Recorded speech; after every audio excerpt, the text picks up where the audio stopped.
Good evening, everyone. This meeting will come to order. This is the Puyallup City Council budget session for Tuesday, October 8th, 2024.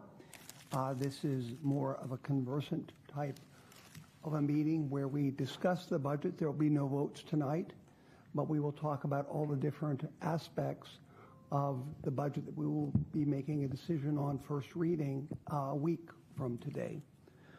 So with that, could you all please rise for the Pledge of Allegiance?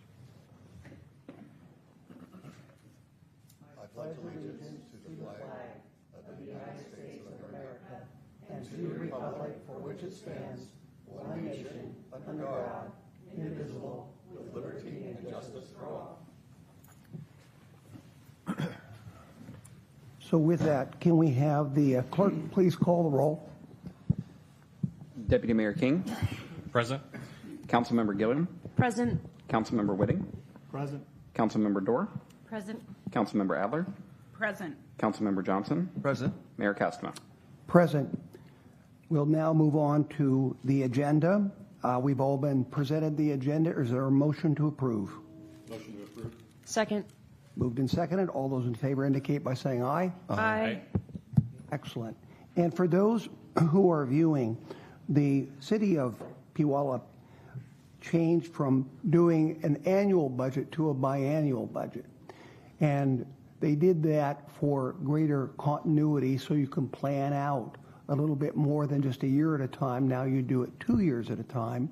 But you have a very large budget planning session every other year. And then in the interim, though, however, you meet, you discuss the status, where you're at right now, revenues, expenditures, and you make adjustments. And that's what we're doing here. We're going to be making adjustments, looking at things again with the overall idea, though, that we're looking at a 2-year period, but things do change and you have to be agile and adapt. But we believe that this brings a greater, again, continuity to the city of Puyallup. So we have a number of agenda items. There will be public comment at the end, citizen comment, and people are certainly welcome to come to the podium and let us know their thoughts, as always. We have a total of 5 items on the agenda. And again, next week we will actually have first reading, and we're going to kind of, so to speak, suss out what the consensus is and where council members are this evening. The first item is a presentation by our finance director, Barbara Lopez, and she'll just give basically a financial overview of where we're at. Mr. Mayor, can I interject on the agenda just for a quick comment? Certainly. So I just wanted to, certainly don't want to rush tonight. Certainly want to make sure that we have ample time to discuss and hear, but it would be my hope and goal that we could be efficient and perhaps finish this meeting up tonight and not have a second meeting tomorrow. So that would be my goal and hope. And if, again, if we need a second meeting tomorrow, that's fine. But I think last year, I think we were successful in trimming it a night. So if today works well, that would be great. So there's my personal comments and we'll see how it goes. Well, hope springs eternal. So with that, no pressure, staff. No. Please proceed, Barbara. Thank you, Mayor Castema. Good evening, Council. Barbara Lopez, Finance Director. So my presentation tonight is fairly short, sweet and to the point. It's just an overview of what is in the adjustments in the 2026 biennial budget. Is not able to advance the slide.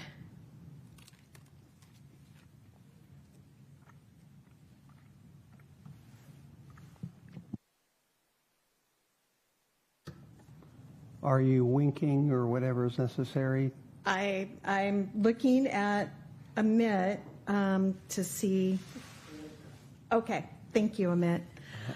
So the agenda for my presentation tonight is to talk a little bit about the mid-biennium process, although Mayor, you've given a great introduction into that. Talk about the proposed adjustments, the property tax levy, which is something that we have to do independently every year, and then a little bit about the Tier 3 funding that's available for spending.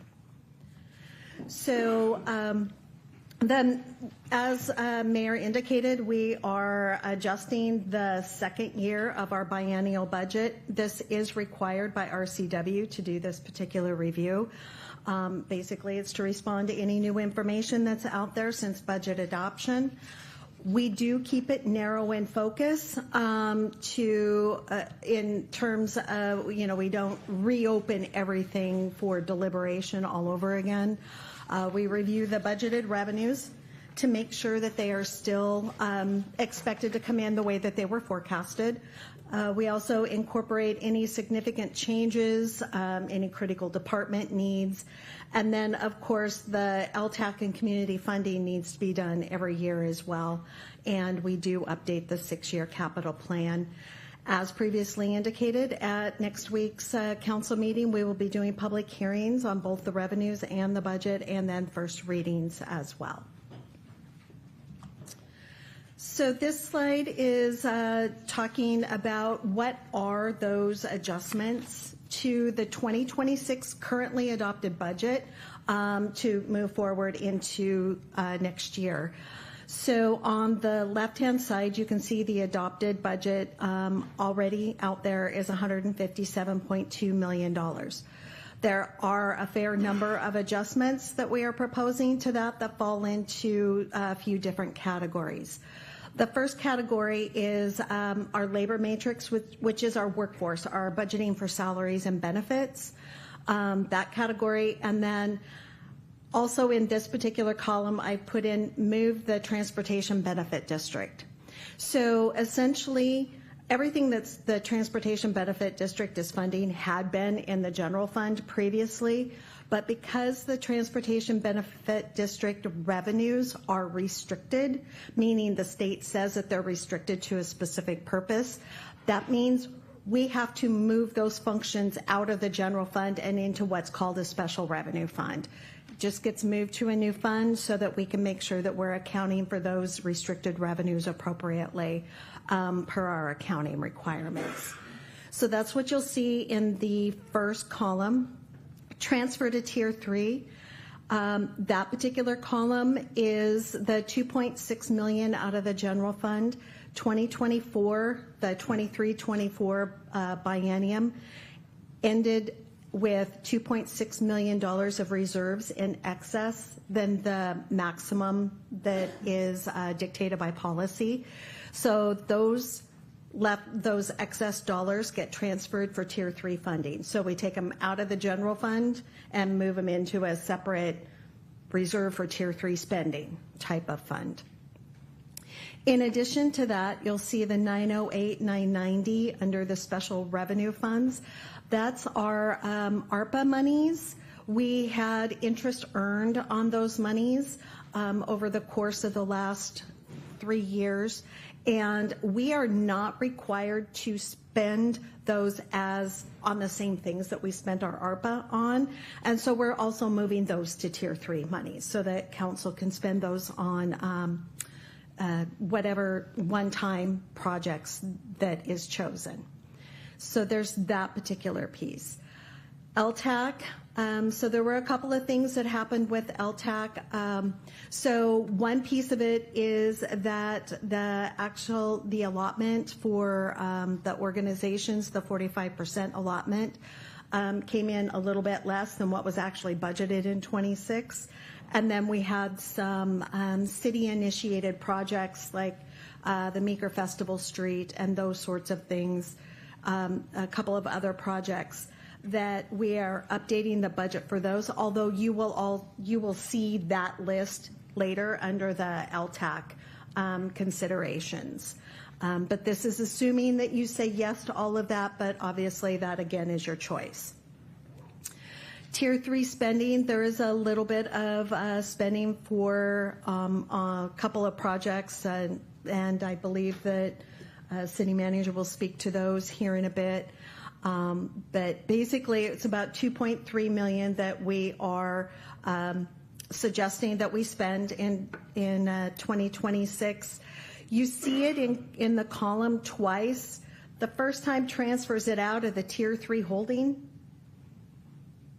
where we hold those monies, and then it actually gets spent in a capital project fund. So it looks like it's kind of double counted, but it's moving money from one place to another place, and then we spend it there. There are also about $758,000 worth of quote additions. Again, city manager will go over those in more detail in his presentation, and provide additional information about that. So the total changes would bring the budget up to about $169.5 million. And down at the bottom of the slide, I've got some reference pages to the overview in the budget for where you can find additional information about those. Excuse me, Barbara. Yes. Members, if you have any questions, just take your placard and turn it sideways. That would be probably the easiest way for me to recognize that you have a question. So we adopted last year a budget at $159,227,662. And Yes. now we're at $169,527,736.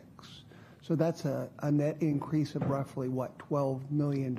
About $12 million. And the majority of it has to do with transferring those monies to Tier 3, the LTAC spending, and then actual spending of some of those Tier 3 dollars. It's just kind of the way that it works when we transfer monies out, and it's still considered an expense budget. So even though you described funds that are dedicated funds other than Tier 3, the LTAC, for example, dedicated, well, I look forward to the revenue side. Okay, so the revenues for LTAC, those were based on what we collected for 2024. So that would be, we've already collected those revenues, and I believe one of your agenda items is to go over the recommendations for spending those. Anything else? Okay. So then just talking about the general fund adjustments themselves, after we've taken and moved the transportation benefit district to the new street operations special revenue fund, we are proposing just over $3.3 million of additions to the general fund budget. The labor matrix is about 91,000 of that. That is, again, true-ups for the salaries and benefits. We adjusted the COLAs, added a little bit more of a medical rate increase. It's the transfer, it's the $2.6 million of 24 year-end excess reserves to Tier 3, and then the additions that were, that city manager will be talking about here in just a few moments. So there are a couple of different funding sources for that. One of the additions is a court clerk related to the City of Milton interlocal agreement that is fully paid for by City of Milton.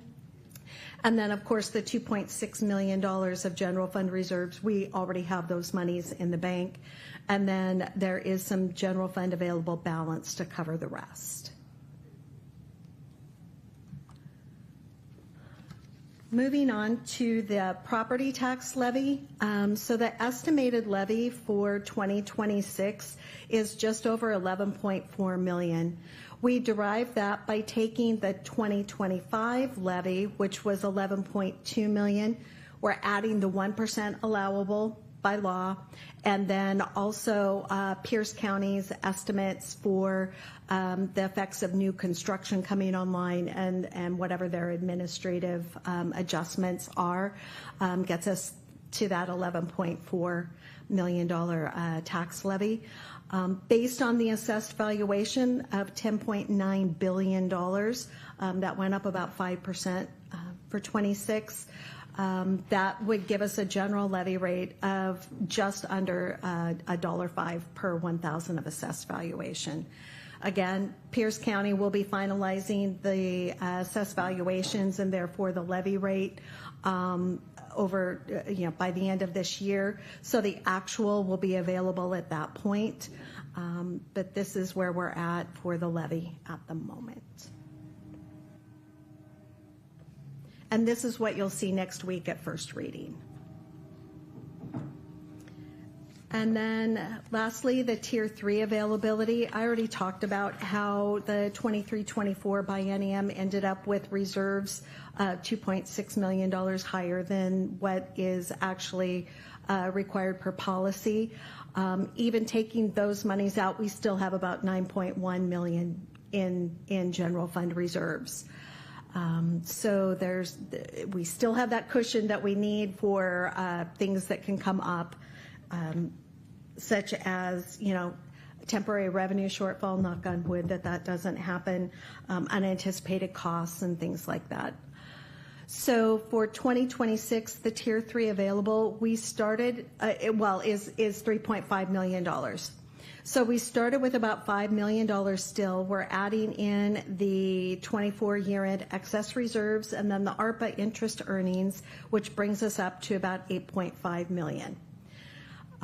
Reserve for the jail remodel, we still have that $5 million set aside for that. Subtracting that out, the amount available again is the $3.5 million. We have proposals within this budget to spend about $2.3 million of that, which leaves just over $1.2 million available for other one-time costs that council may want to allocate monies towards. And that was my really easy, brief overview of the adjustments between the adopted and the proposed adjusted 2026 budget. Okay, excellent. Are there any questions? Oh, there you are. Ned, your name is sideways. I should have seen that. It's hard to adjust it. Councilmember Whitting, I apologize. When we do discuss budget, things tend to be a little less formal. We are sitting, as I think everyone can see, on tables. Some people are eating. This tends to be a little bit more relaxed discussion. Again, no votes are being taken this evening, so I apologize for calling you Ned. Councilmember Whitting. Councilmember Ned. No. Okay. I just want to maintain that formality. Just a quick question. I'm a conservative, always be prepared for the unexpected kind of person. And I'm looking at this Tier 3 available at the remainder down there of $1.2 million. When was the last time our Tier 3 dropped to that kind of a number? It seems like we've had 3 to 5 million. We have in the past, but actually we started, if we look back at the current Tier 3 balance is basically the 5 million, and if you subtract out what's reserved for the jail remodel, we're really starting with a zero at this point. So it's probably been, I want to say, 2 years since we've allocated enough to bring it down closer to zero or even to the 1.2. Yeah,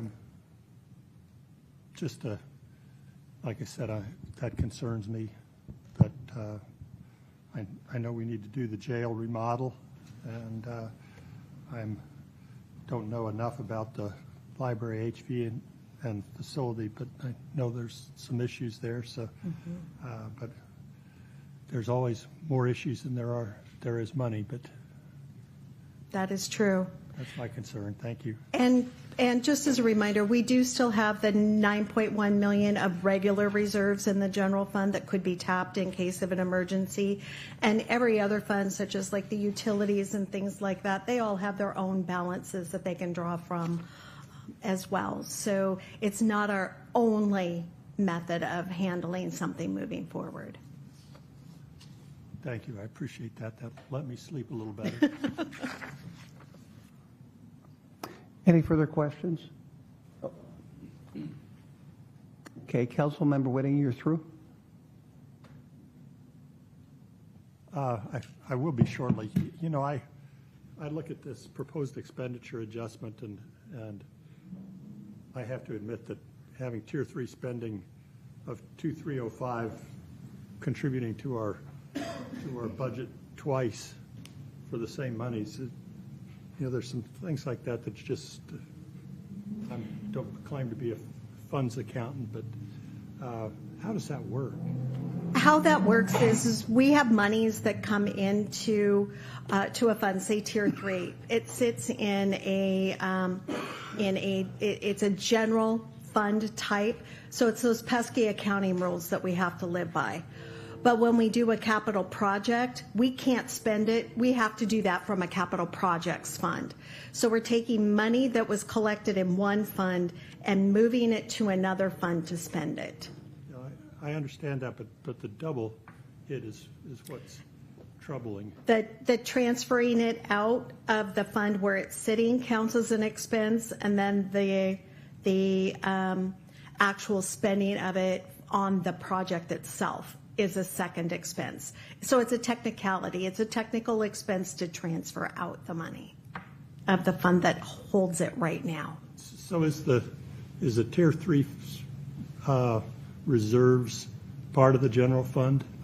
It's separate in its own fund, but it does end up rolling up to the broader general fund at the end of the year. So yeah, technically it's a separate fund. It's like having 26 different checking accounts where you're like moving monies back and forth. Well, I'm glad we have you to do that. Thank you, Barbara. You're welcome. Okay, with that, thank you, Barbara. Let's move on to City Manager Steve Kirkley. Okay, good evening, Council. And I'm just going to start off with a very light note. Go Mariners. The mayor said this is a slightly more relaxed meeting. What a great game, or past couple games we've seen. So anyway, so this evening I am going to be doing a portion of the presentation, and then the other half of my presentation will be by Jess Marshall, who is our facilities lead person. So, and then Bill McCree and Cody Geddes. Cody Geddes is the Parks Director. Bill McCree is our Facilities Manager. And so they're going to, Jess will do the presentation on the HVAC for the library system. So two minor requests we were making in the mid-biennium regarding staffing. One is for an additional custodian. The custodian is in the Parks and Rec department. It's within facilities. It's a division within Parks and Rec. The budget needed for that is $108,000. We do have that in the preliminary budget, so that is included in there, subject to your approval, and your approval to add that position. The second one is for an office assistant with the Puyallup Police Department. There is not a need for additional allocation of funds for that. It is covered, and I'll briefly explain it through a fee that we were paying to our Southside 911 that we will not be paying in 2026. And so that will cover that position. So there is no budget allocation needed. So for the custodian, the request is $108,000. That is the total cost for the position plus equipment, because custodians obviously do have some equipment, boot allowance, et cetera, that they get as part of their collective bargaining agreement. We have not added a custodian for over a decade. Right now we have 5 custodians across the city. And we went back and looked back 10 years and have not seen a custodian added. It's probably even beyond that. But to be safe, we're just going to say a decade. Over that decade, as you know, city staff has increased, our customers have increased, our programs have increased. And my point in that is simply that generates more areas or more garbage, so to speak, more dusting you have to do, et cetera, more need for a custodian, even though space hasn't necessarily increased. There's 17 buildings that the city owns and operates across the city, from the north side of the river at the rec center all the way up to the top of the hill at the Corporate Yards campus. And it's about 186,000 square feet of cleanable space. Obviously, the square footage of the buildings is more than that, but that's our cleanable space. At 5 custodians, by that amount of square feet, you've got about 37,000 square feet per custodian. Bill McCree, when he came here to the city from Washington State University, he brought with him a good practice, and that is looking at other standards of what is your custodial staffing level. And so one of the associations that we use is this American Association of Physical Plant Administrators. So this is an association that lays out, here's what you should have in terms of your staffing level for your square footage. There's 5 levels. Level 1 is the top, and that is, those are facilities that are pristine. Level 5 is the lowest, and those are facilities that, your cleanliness is probably not ideal. Based on our staffing and our square footage, we are at level 4, which is lower than where we'd like to be. But I do want to say, and I think you all would understand this, I do think our custodians are doing a wonderful job. That's not a reflection of them. It's just a reflection of the reality of budget and staffing abilities. So we're asking for 1 additional custodian in 2026. That is the request there. The second request is for an office assistant in the Puyallup Police Department. And I give Chief Engel a lot of credit here. He saw a line item in our fees that we pay South Sound 911 for a warrant entry. So basically when a court issues a warrant, then you have to enter it into the system. And so this was something that we this year we're paying South Sound 911. It is something that we can do internally and we can handle. And so he reached out to South Sound 911, and we will not be paying that approximately $84,000 next year. And so that money then would go towards funding this position.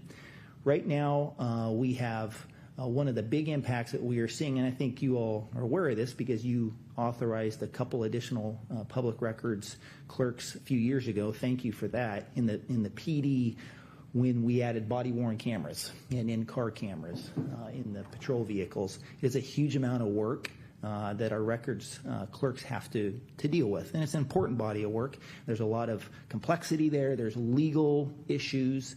And so basically what this office assistant would do is it would be a person who answers phones, greets customers as they're coming in, especially in the new leased facility up on the hill.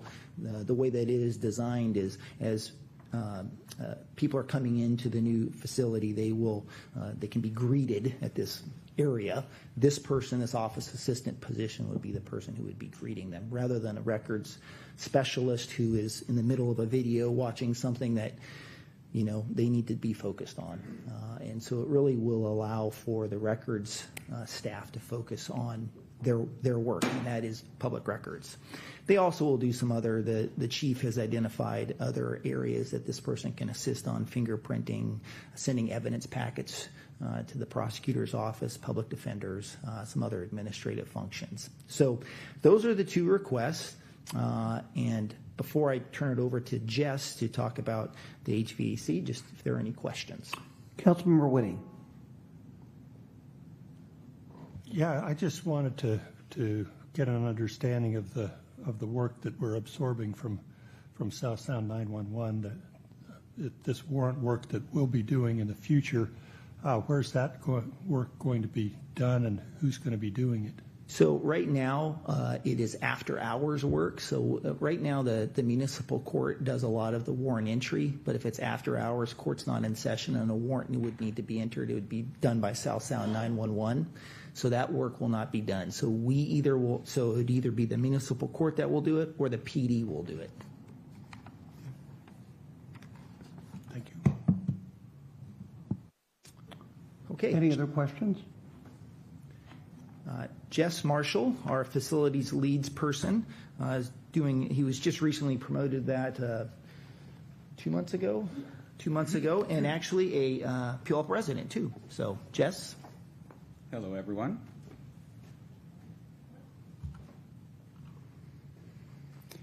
All right, so the project that we're planning to do for the library is a total redo of all the equipment that's in there, all the internal heat pumps, and eventually the boiler system and the cooling tower. And with the internal equipment is also a controls upgrade. So it'll be a little more efficient and easier to control because it's on a very old system, so it's very hard to do any adjusting or any looking at it from afar to help, like if I'm somewhere else or somebody else is somewhere else. So we can, right now it's kind of tied to a system, but we can't really do much to it. A lot of the internal equipment is failing.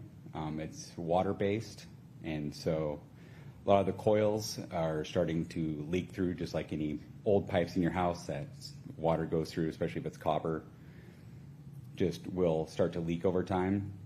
So it's causing a lot of damage on the ceiling tiles, carpet, and of course, if there's people when it does happen, you know, they can be underneath.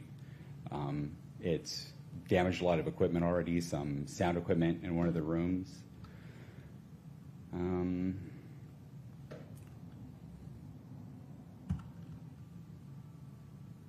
So we asked the company that we're going with to break it into a few phases so it wouldn't be one large cost. First phase is just the internal equipment and controls. Second phase is just the boilers, and third phase is cooling tower. So total system cost will be $3.3 million.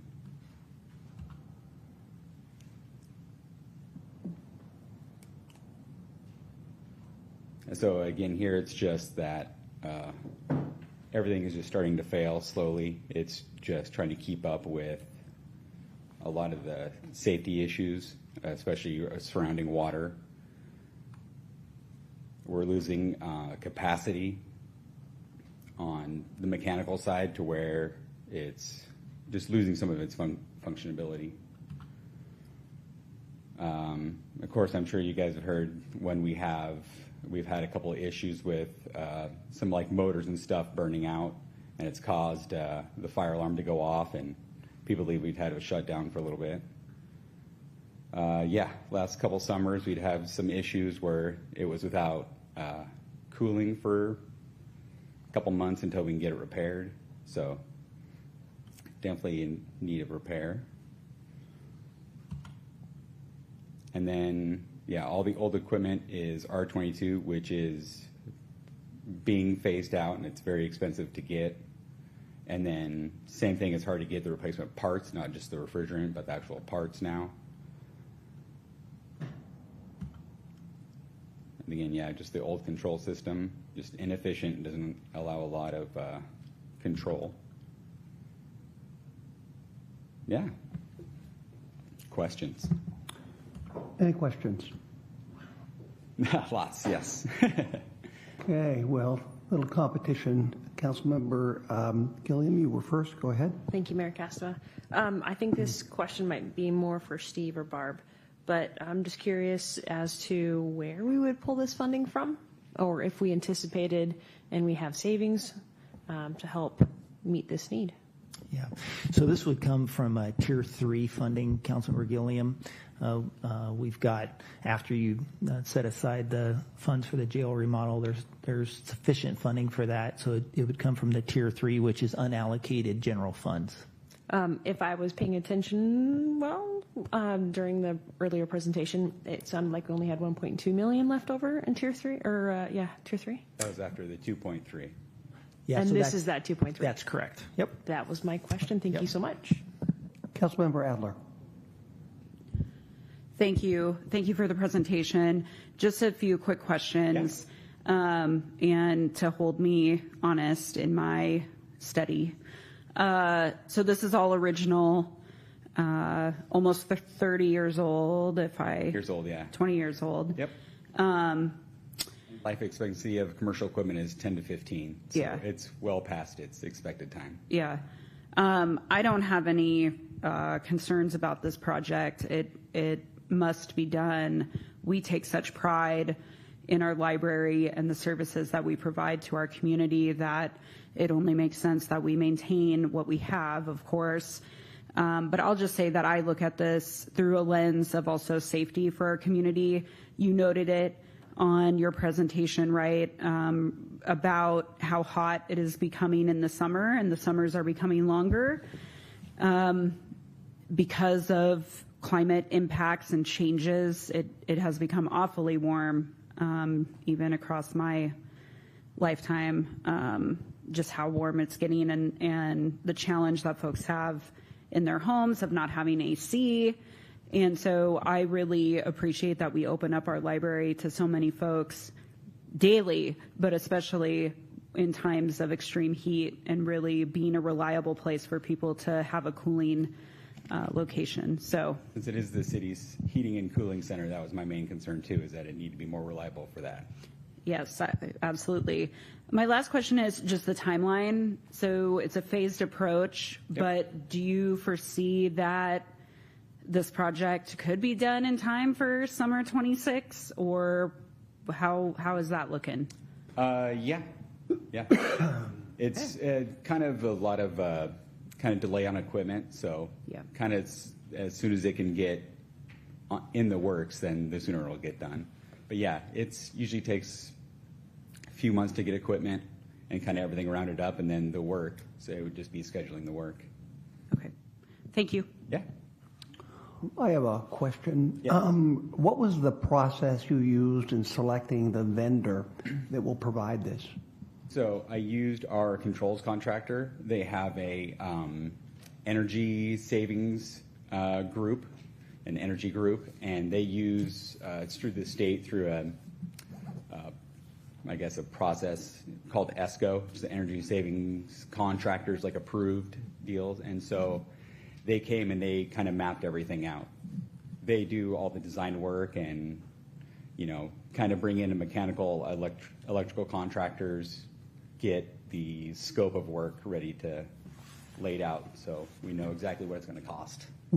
How could you, to someone who's observing this, for example, how could you assure them that we are getting the best value from this particular vendor? So recently the state has asked us to do building assessments on a few of our buildings for energy savings for the 2030 goal. And so this is kind of part of that project too, is to meet their goals for some of our buildings for 2030. And so that's why we really went through this energy contractor. So we're kind of covering all the bases to make sure that at least that building will be done in time. Councilmember Whitting. Yeah, you haven't really talked too much about the energy conservation side of this, and anytime we put in some new equipment, there's the opportunity to upgrade the efficiency. So you've mentioned that it's an energy efficient contractor. I'm assuming that this heat pump will be the most energy efficient. Yeah, everything is going to be a lot more efficient. The internal hardware, the boilers, when they get replaced, they will be a lot more efficient in the gas side.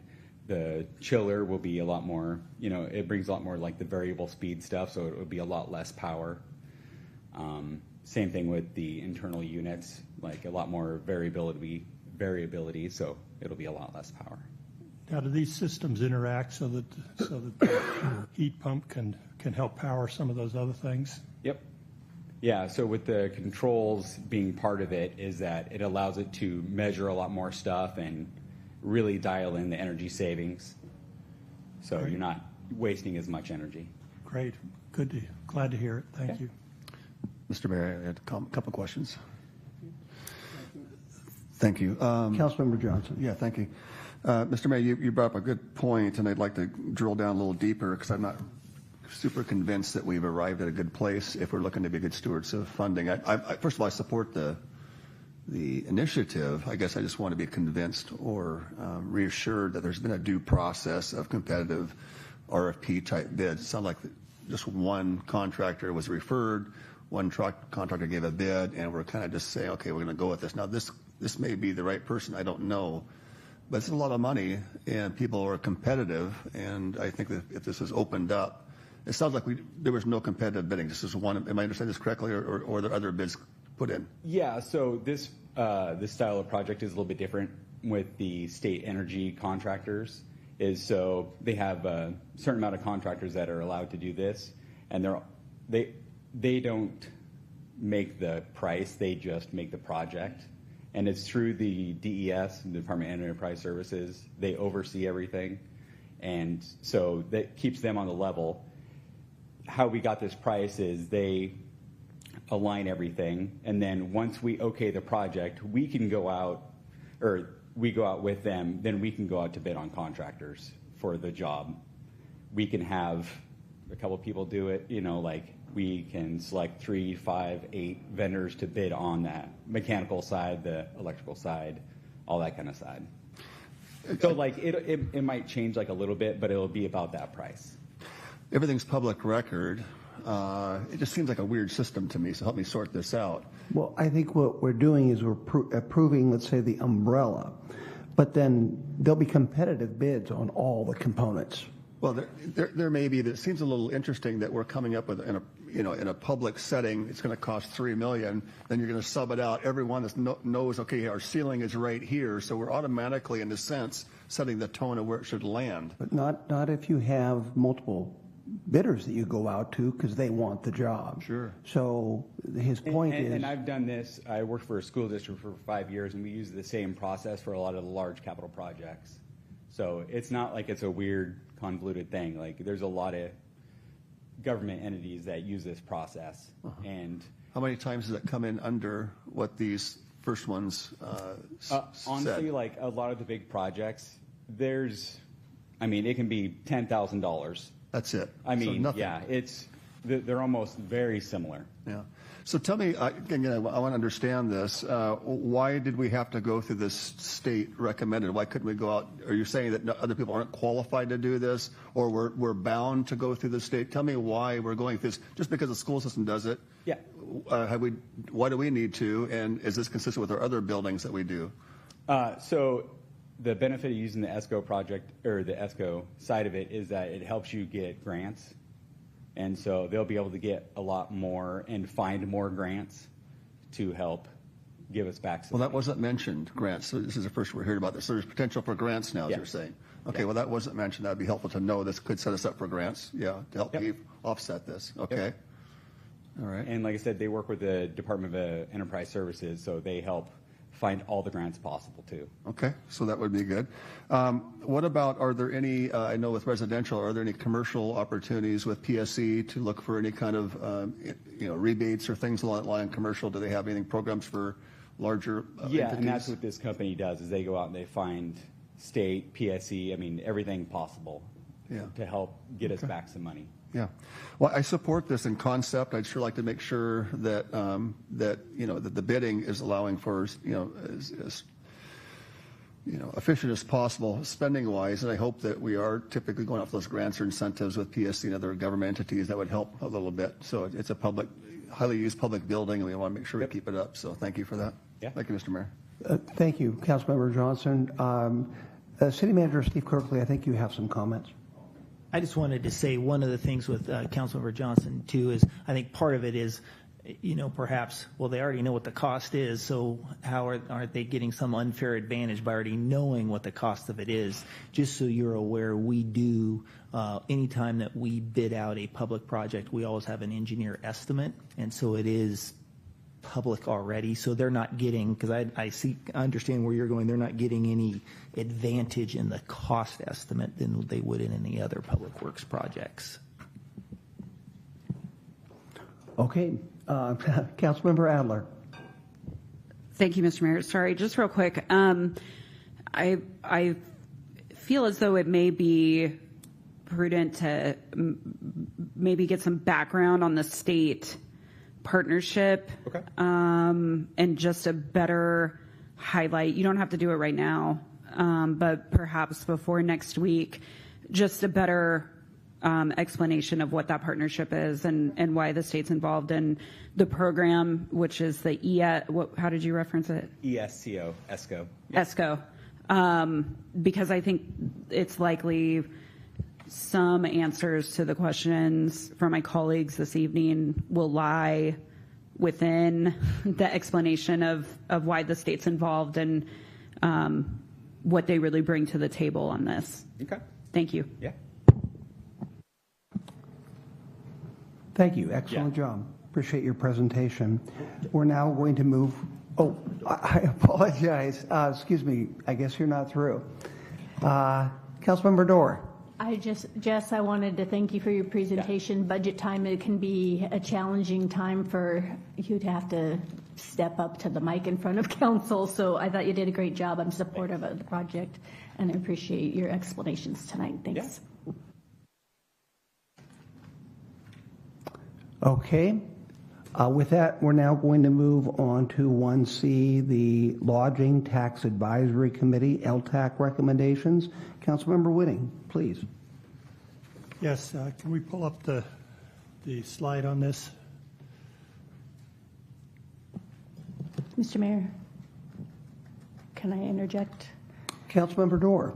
Yes, so as we know, I have a new position as the Executive Director of Puyallup Main Street Association. So for this particular portion, I have been advised that I should leave the chambers, and City Manager will come find me when we move on to the other items. Thank you. That's fine. Councilmember Dorr, you are free to handle that however you feel comfortable.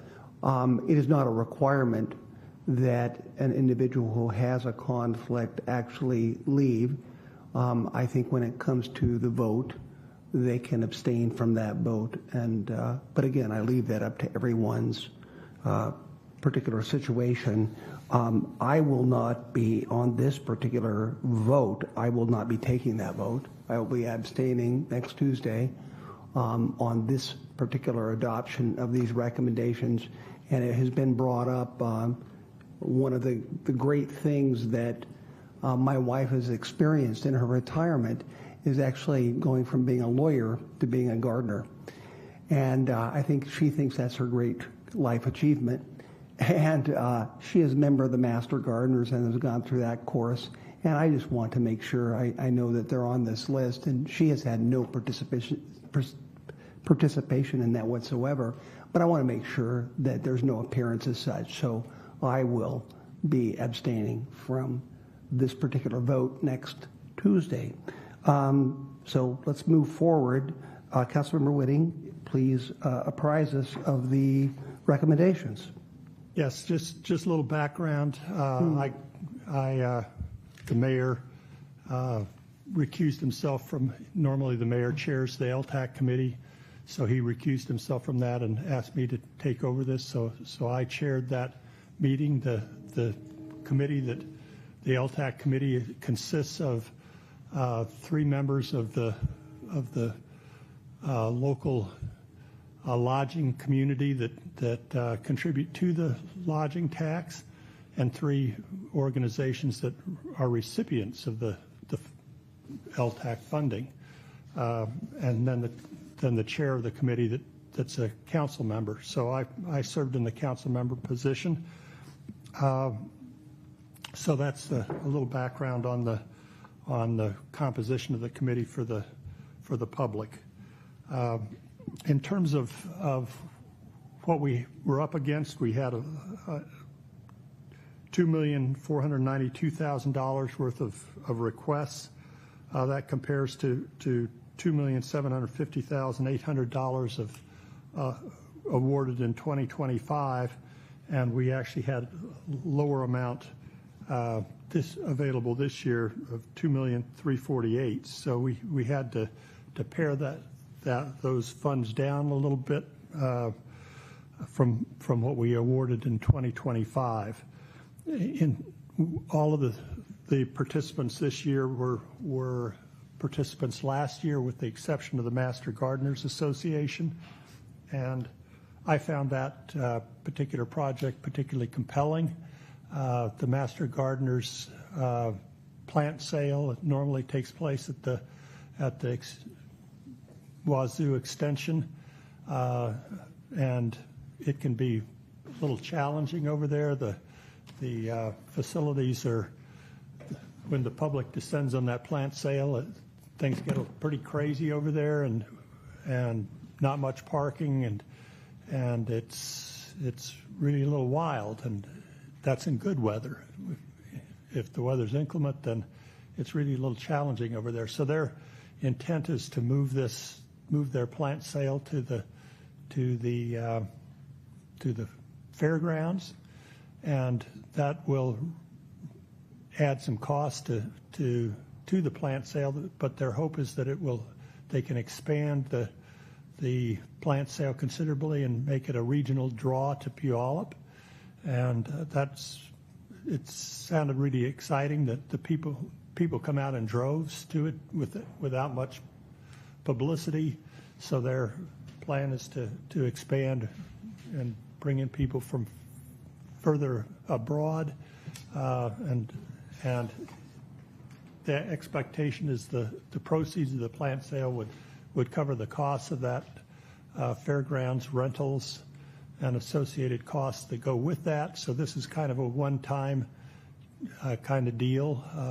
Hopefully it's something that brings a new energy and vitality to Puyallup, and not one that's going to require sustained funding from the LTAC, from our LTAC funds going into the future.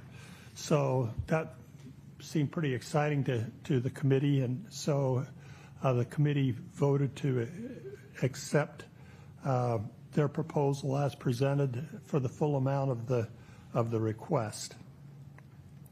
So that left us the balance of the funding, which again was reduced, and the committee decided to allocate that to the other participants based on the prior year award with a proportional reduction to the funding. So those are the recommendations that you see on your page.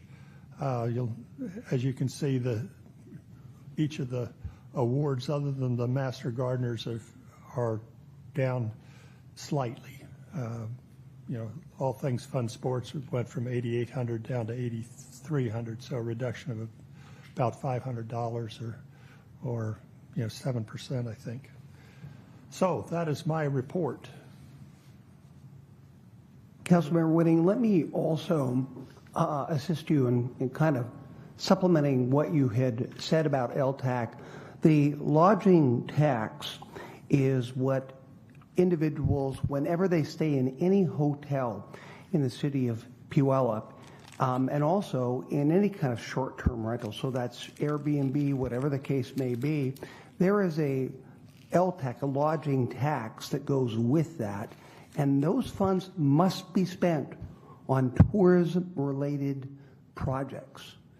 They're restricted. We can't use them in the general budget.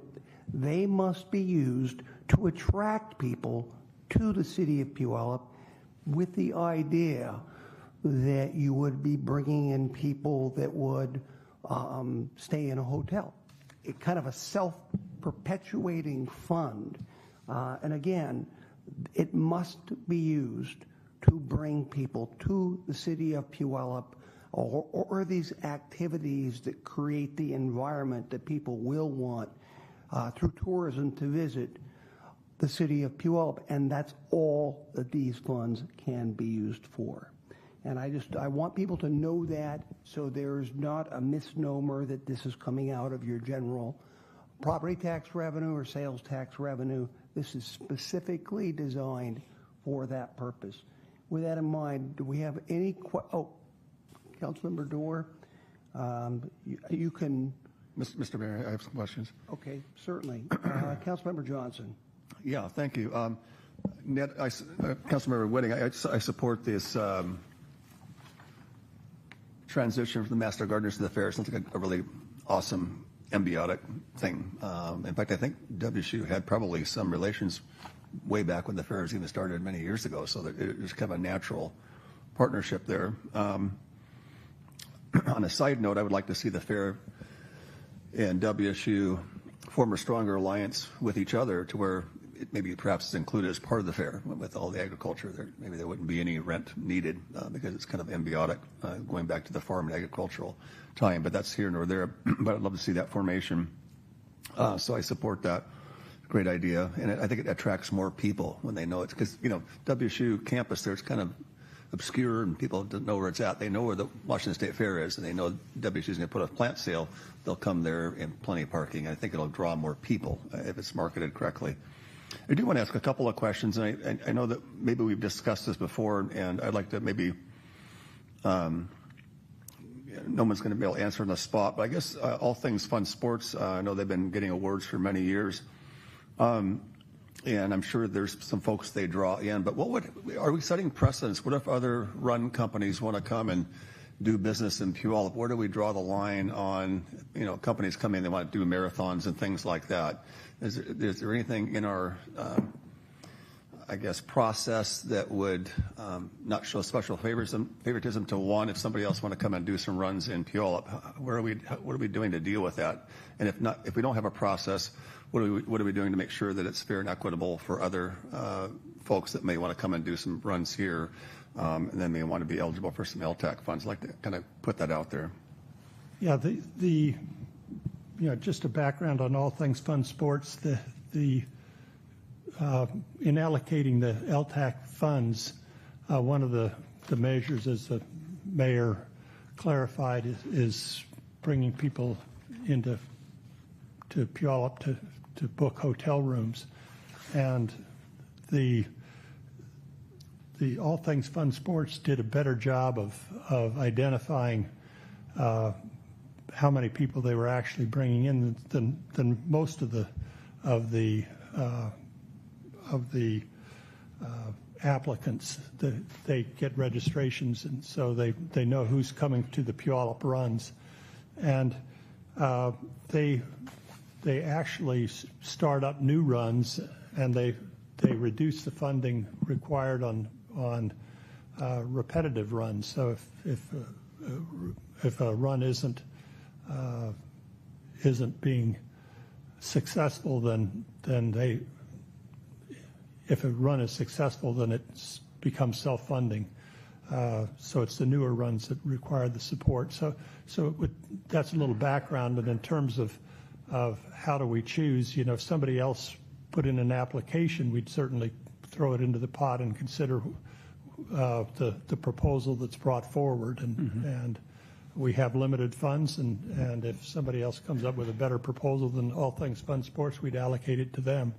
Yeah, thank you. I'm not against it. I want to ask the question because I know sometimes, at least when I first joined the council many years ago, there was just almost a sense of a rubber stamp. The same folks applied, and no one ever asked the questions. Is this really, a process that's is living up to the intent? I'm not saying this isn't, and the amount that I think that you're recommending is very minimal, so I'm not concerned about it. But I just wanted to ask the questions in the event that other run companies or something like that want to do projects here, making sure that we're consistent and not biased for anybody else. So that's good. And then a couple of things I wanted to ask about. So I see, a couple of usually the big recipients are typically the Main Street and the Chamber. And I know I was on the LTAC when I was mayor, but refresh my memory if we know, what's their total annual budget for each of those organizations? I don't recall what those are. So I can't help you with that. I guess my reasoning in trying to find out is what's the ratio of their budget versus what LTAC is doing? Is this half of their budget, a quarter of their budget, a fifth of their budget? Just trying to get a gauge on how much the city is offsetting their annual budget. I don't need to know the answer now, but I'm just kind of wanting to again, I'm not necessarily opposing. I just want to ask the questions in the public process to make sure that we're not, running their whole annual budget when they should be doing their own funding and memberships and all those things like that. So, yeah. We can have those answers. The applications are in your packet, so the information's there. It's just that I don't recall. No problem. Yeah, overall, I support the recommendations. Again, I want to make that crystal clear. I just think sometimes it's good to ask questions so that we make sure that we're thorough and then moving forward, we're setting a good precedent that is fair and objective for everybody. Thank you.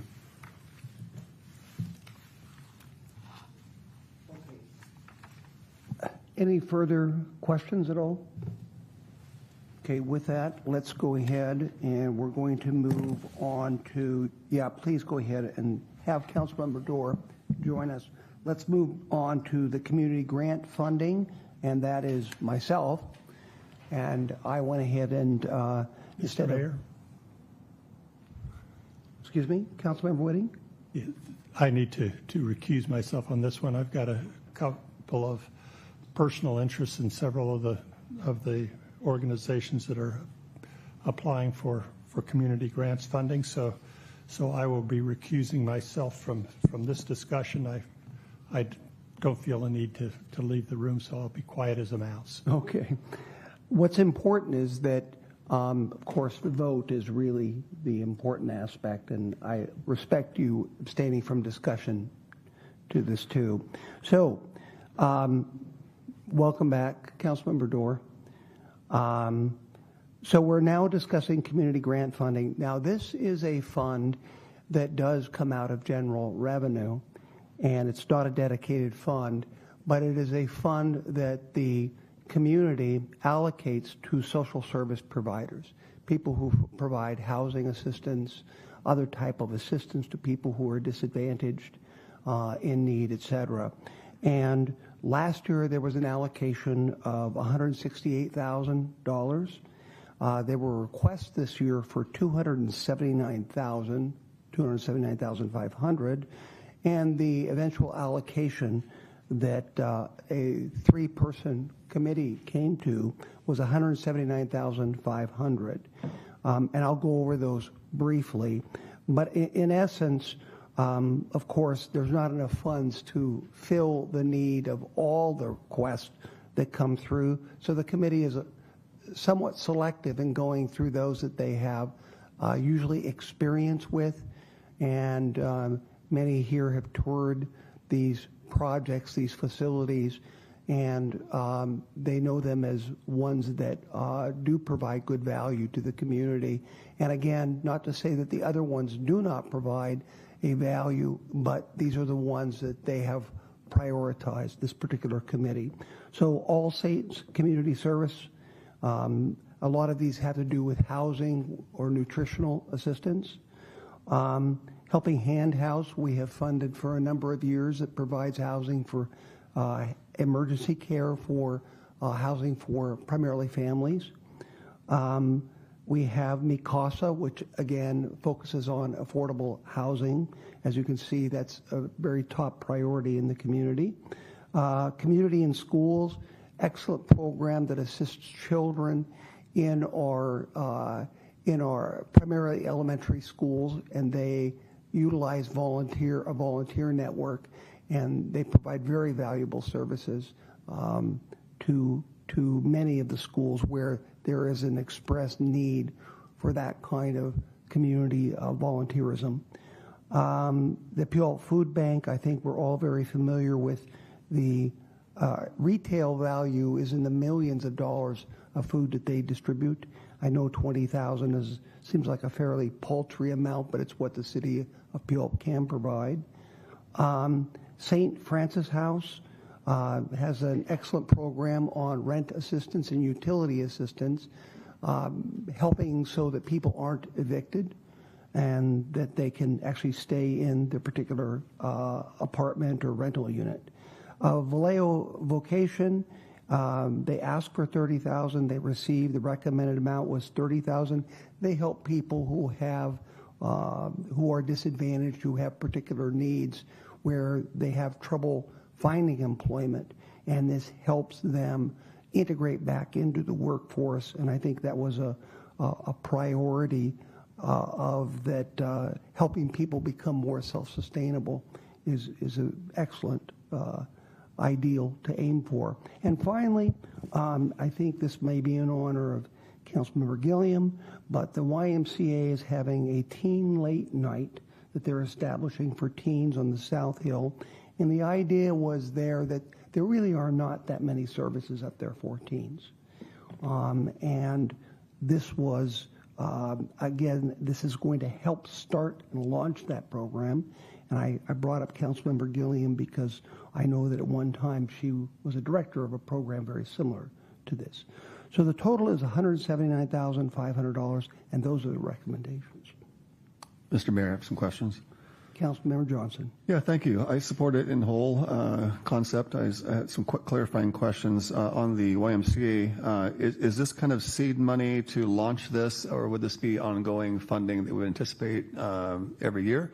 And I'm okay either way. I just want to get clarity. And then also, is this just for a one event deal, or is this for something to start up kind of a year-round event?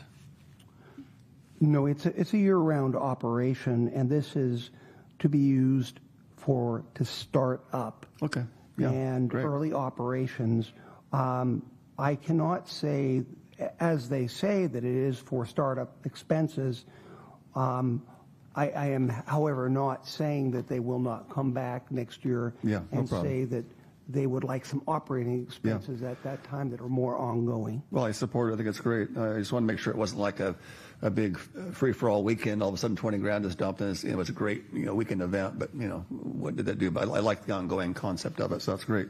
I do want to follow up on the Helping Hand House. I know when Kevin Bates was the executive director, there was a pretty good relationship with the council, and they had a presence here, and the funding was pretty strong. I don't know what happened, but he's not there anymore ever since he's been gone. I don't even know, who's running the place or the board. Has anybody, on the council know any idea of who's on the board, who the executive director is, and are they engaging with the council? Because it just seems like ever since he's left, it's been void, which could be reflective on, why the support, what's going on. So anyway, I just want to put that out there. I don't need an answer, but I find it eerily, quiet for at least the last year and a half, maybe 2 years, where I don't know what's going on there. And I think that if council is going to be supporting something, it'd be nice to know, who's on board and what they're doing and so forth. So anyway, that would be nice if maybe there's some relationship there that could be done. Overall, I support it. I think this is great. Thanks for all your work to put this together. I'll be supporting this when it comes before the council. Thank you.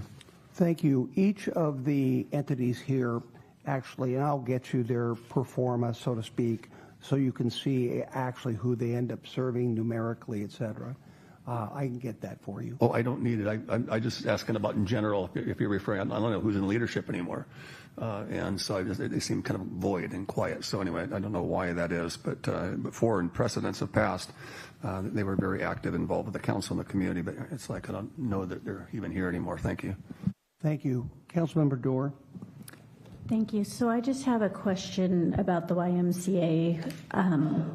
Clearly think it's a great idea, but in the past when we've had requests from the YMCA, they didn't meet the definition of poor and infirm for gifting of public funds. So do we know if this program does meet, has it been vetted for that purpose? Excuse me, can you clarify that question? That we can't just gift public funds. It was supposed to be for the poor and infirm. And so that this came before us once before, not for this particular program, but a YMCA program. And we ended up funding it, but we funded it out of the general fund, not maybe it wasn't. Do you remember? I actually think it might have been Renee's program. We wanted to fund it, but we couldn't. And Steve's saying he doesn't remember. Anyway, so does this, Joe or whoever, does this meet the legal requirement for being able to gift the funds? I apologize, but I haven't reviewed their application, and so I can't give an opinion on that on the moment. Okay. I could look at it and get back to you on it. Okay, I'm supportive of it if it does meet it. This has been a thing that came up once before, and so I wanted to check and see if we've done our due diligence. Thanks. Good, thank you. That's a good point. Councilmember Gilliam. I have not been employed with YMCA for quite some time, so it's very hard for me to speak with authority on the current status of the program. But when I was director of the late night program, as well as the Youth Investment Center and teen programming at the Melcorn YMCA, the late night program is specifically, now just to clarify, this was a few years ago, but it was specifically designated for after-hour use of the facility. So it was from like 9 p.m. to 11 p.m. And no matter, it was age appropriate. And the youth that I encountered in that program definitely fit needs. Very similar to the Youth Investment Center kids that were hanging out at the Youth Investment Center. They came from free and reduced lunch homes. The beauty of late night, as well as the potential challenge for funding it, is that it reached a wide range of zip codes because it served youth that would come. And so it was a lot of Puyallup youth, South Hill youth, like Puyallup School District youth, if I could put it that way. It was the whole spectrum of any kid that could come. And kids would get dropped off, and they would carpool. And so it was a wide range of youth. I can't say with full authority what the current status is, but I can tell you the need is greater than ever to give them a place to be, especially if I'd rather have them at the Y than out on the streets. So I am in full support, as long as it falls within the guidelines of what we're allowed to give finances to, similar with Councilmember Dorr. But that was my experience back in my day. And like I said, I apologize. I don't recall the specifics, but it was a budget study session, and it was the YMCA, and there was something we could not do. So I just want to make sure Thank you. I'm supportive of it. Yeah, I understand it. You know, throughout the application, they often basically reflect on how you're dealing with high risk in environments here, and implicit is that throughout that these individuals are in that category of high risk. However, I will acquiesce to our attorney as far as whether that fits within the state constitution, as you're referring to. Councilmember Adler. Thank you. I think I said this last year, and I just want to echo it again. I think many of our questions and concerns and interests in many of these programs that we're considering funding this year and have in the past, I think that we can find many answers, again, to our questions if we consider and take a look at the application itself, the questions that we ask of applicants, and also the way that we engage after approval and funding is dispersed with these organizations.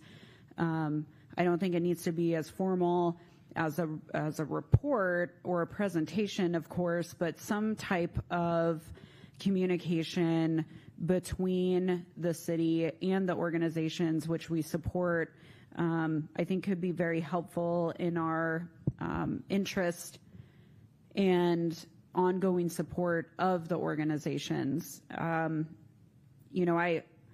I got to say, I got to be honest that I don't feel great that we had a question about validity of one of the programs and council couldn't really speak to it, our legal counsel, and that a review didn't happen. That's not to say that,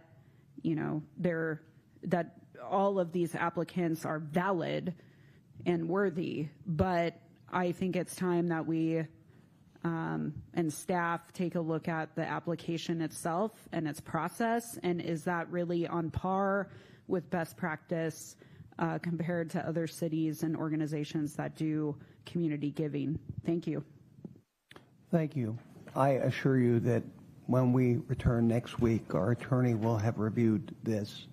I think the other ones, again, they go into detail about the reviews that they do provide to the council quarterly and then annually. They do provide those reports. But well taken, and we'll have our attorney address this and more comprehensively if you would like. So with that, any further questions? Okay, so we're now going to move on. And by the way, Joe, do you need further instructions from the council, or do you believe that that's our city attorney, do you feel that you have been given guidance? I have the guidance that I need. Okay. Thank you. Thank you. Okay, we're now going to move on to city council initiatives, and this is where individual council members have requests that are above and beyond what you've heard from the city manager, Barbara Lopez, and the LTAC and the community grants. And do I see anyone with any particular requests? I have two requests.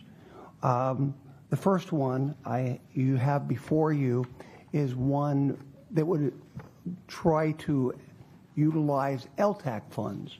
And the LTAC funds, again, to remind everybody, are used to bring people to Puyallup for the purpose of staying in our hotels and generating more LTAC funds. It's kind of an economic generator.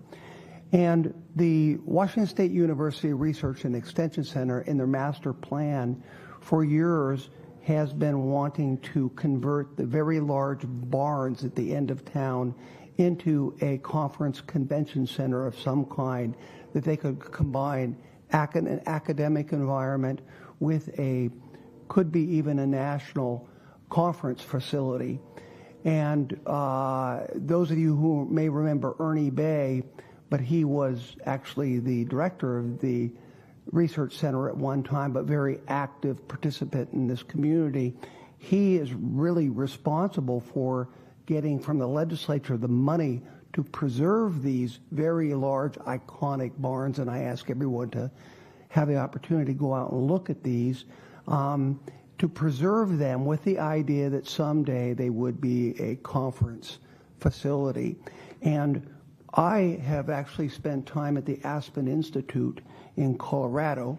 I did a number of years ago, and that is really just a facility where people from around the world go, and leaders from around the world converge, and they do everything from sign peace treaties between countries and also try to solve cancer in a place like that in Aspen.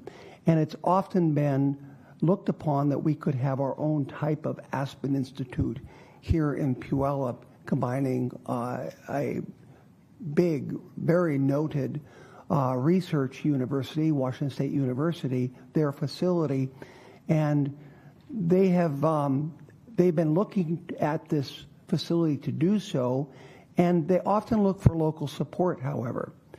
They want to make sure that the community that this would go into, in fact, is very supportive of that.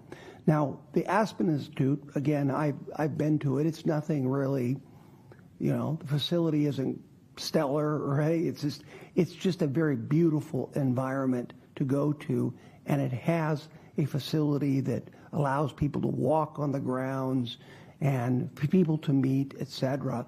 And so this is actually, I think, an ideal comparison. If you look at the photographs that I have for you, this is an absolutely stunning location. And I talked to the dean recently. Councilmember Adler and I were at a presentation that he gave, and they're very excited about resources, putting more resources into this facility. It's already the home of the Washington State Stormwater Center. It's where they're doing all of the salmon research, and they're doing, they've discovered a chemical there that I guess is just, it's of world notoriety. They discovered a chemical that is emitted from tires that for a very short period can actually modify the genetics of fish, and it's very damaging. And they're trying to come up with a solution of an alternative chemical, but that discovery in and of itself really put this place on the map. Could, who knows, if they find a solution, could put it even more so. But the WSSU is looking at putting more funds into this location. And what I'm asking for, and what I talked to the dean about, was that if we, the city, could match funds up to $50,000 of LTAC, and they would match funds to actually have a study to see the feasibility and what it would take to build this conference Aspen Institute type facility in Puyallup. Keep in mind that the Aspen Institute brings in 200 conferences a year, adds probably millions and millions and millions to the Aspen revenue. I mean, I venture it's at least 10, maybe even up to $100 million they contribute to the Aspen economy because of the Aspen Institute. And A notable like Tanahasser, used to be the president of Pierce College, has enthusiastically agreed to be part of this effort. And what I would like to do is do a placeholder, simply a placeholder out of LTAC for $50,000, and then be able to go to WSU and say, we are very serious about that, joining in a partnership, and we're willing to study this with you. It would require that they make a commitment too. So that's why I say this is a placeholder to show that the city of Puyallup is willing to, and by partner I mean just in the sense that we have community support for this. So that's my ask, is a $50,000 LTAC. Again, these are funds that must be used to bring people to Puyallup for lodging purposes, conventions, financial benefit to the community, et cetera. Councilmember Dorr. Thank you. I just had a question. Since it's council initiated, has this gone through the LTAC committee? We still have to go through the process. Did they review this? No, and the reason is that actually it doesn't technically need to go through the LTAC. Well, I think you're right. You're right. We have the ability, we allocate as a council here 55% of the funds that go through LTAC directly from the council. Now, I know that has to be approved. So there would have to be, they'd have to meet again. You're correct. If we decided to do that and approve that. They don't actually go through the expenses for evaluation, but they take the council recommendations and they approve those all at once, as we have done in the past. But you're correct. And so that's the request I'm making. Mr. Mayor? Yes. I think when I served as mayor, I don't know if you recall, I had been starting some pretty intense conversations over there with them because I always felt that facility was so underutilized. It's been sitting there for over 100 years, and it's kind of like, what is Pullman doing with this resource, underutilized resource in terms of potential? And it felt like that when I met with them several times, there was a lot of enthusiasm, I think, by the local staff there and by, I think, myself and others. But it didn't seem that there was much of a bandwidth from Pullman to really, in a sense, have the radar to look at this and invest. It seemed like their energies were going elsewhere.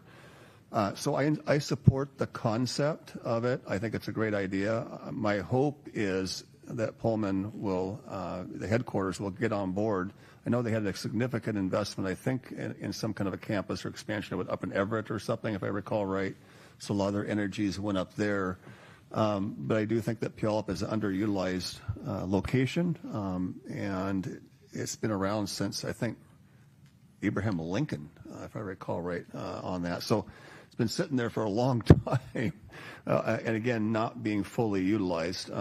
So it's my hope that that synergy and the bandwidth from the headquarters in Pullman is starting to get traction, and will join with us and other stakeholders to really, I think, bring out the full potential of what this potentially could do.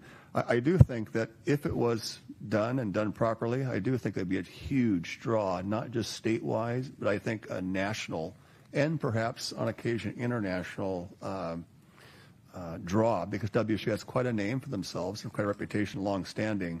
So if something was done first class and everybody was in, and not just a token, and I'm sending a message here to the Pullman headquarters. If you're in, let's get in. Let's go all for it.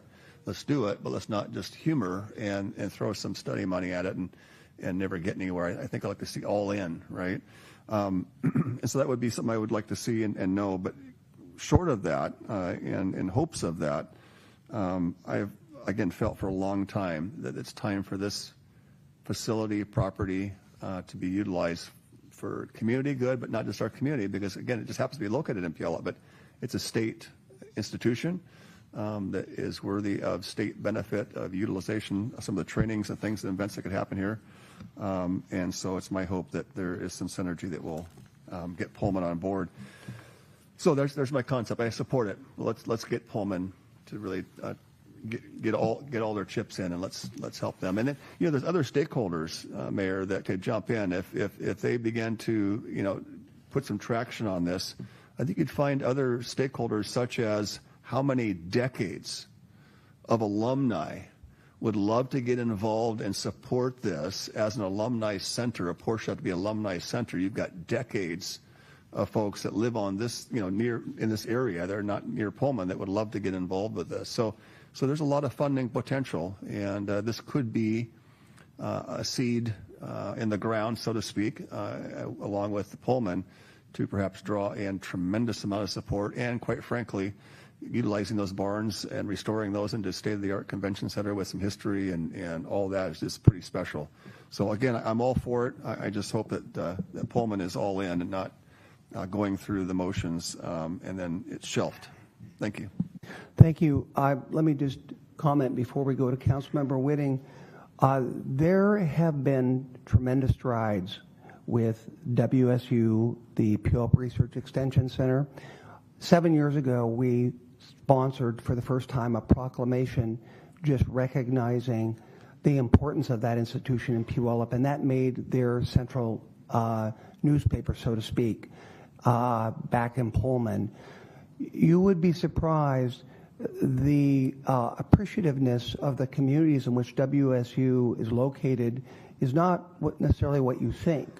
And by us doing that, we went on the radar. Now, they did have interest in Everett, and they also they were looking at Mount Vernon. Keep in mind, at one time, they were even considering selling this location. They've subsequently told me that was, well, I think one of the worst ideas they ever had.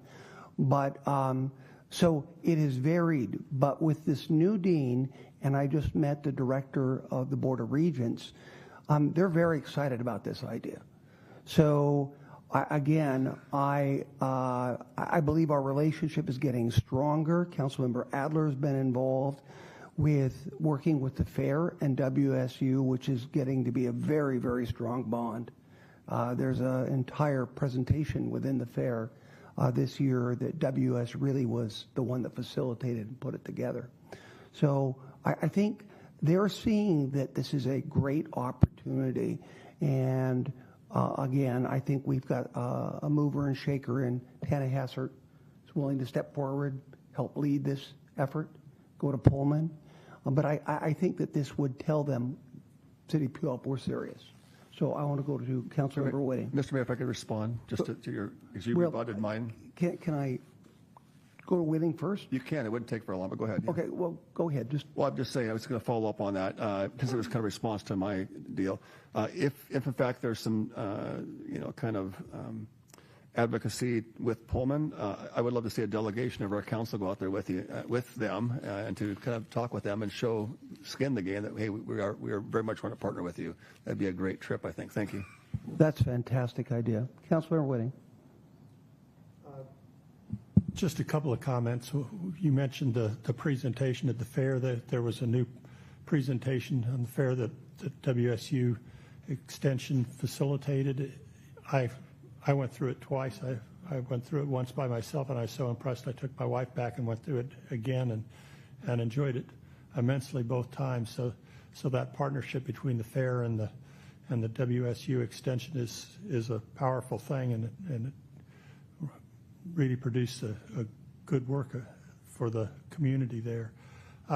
So moving on, though, I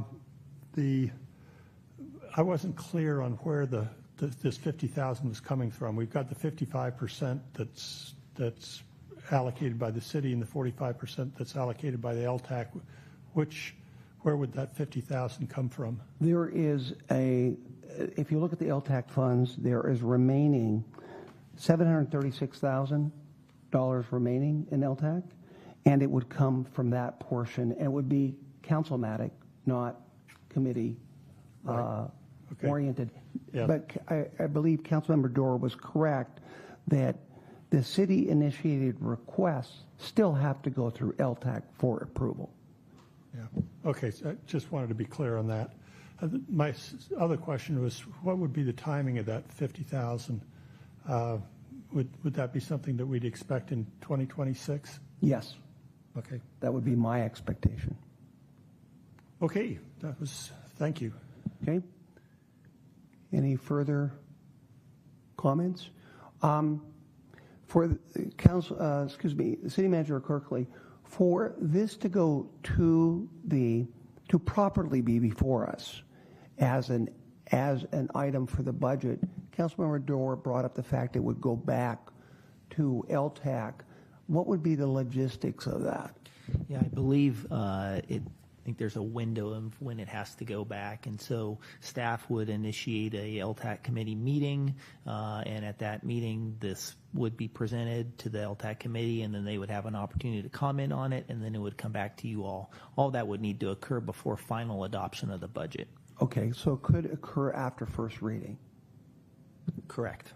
Okay, so could we approve it first reading and then it goes through that process? Because it's first reading and not final adoption, yes. But it has to be done before final adoption. Okay, thank you. Okay, any further discussion? Appreciate that. Okay, the second item is an item I would like to bring forward, and that is the 250th anniversary of the United States, which of course is July 4th next year. I brought together a group of community stakeholders, that included the Puyallup Chamber of Commerce, all of the Puyallup service clubs under the umbrella. They have a umbrella organization that represents them all. Multicare.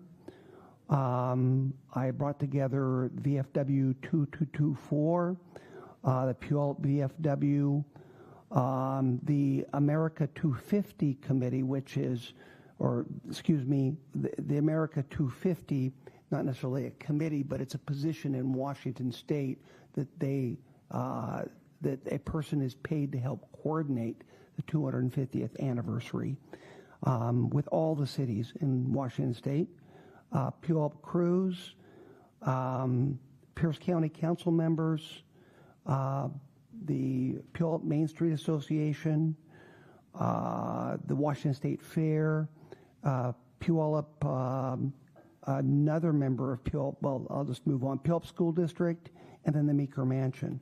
And I brought all of these groups together to ask them what their vision would be for how Puyallup would celebrate the 250th anniversary, July 4th, 2026.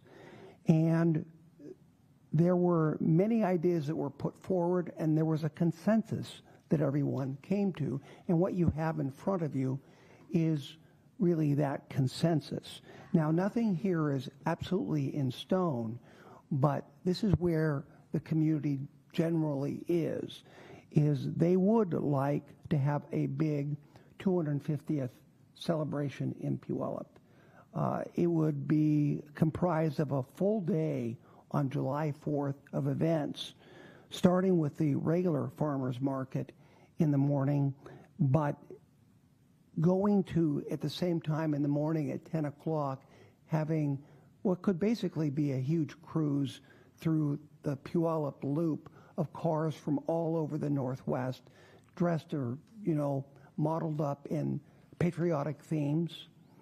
And when that cruise is completed in the morning, they would all go to the new Festival Street in front of the fair, and they would be there for the public to see and visit the owners and the cars, etc.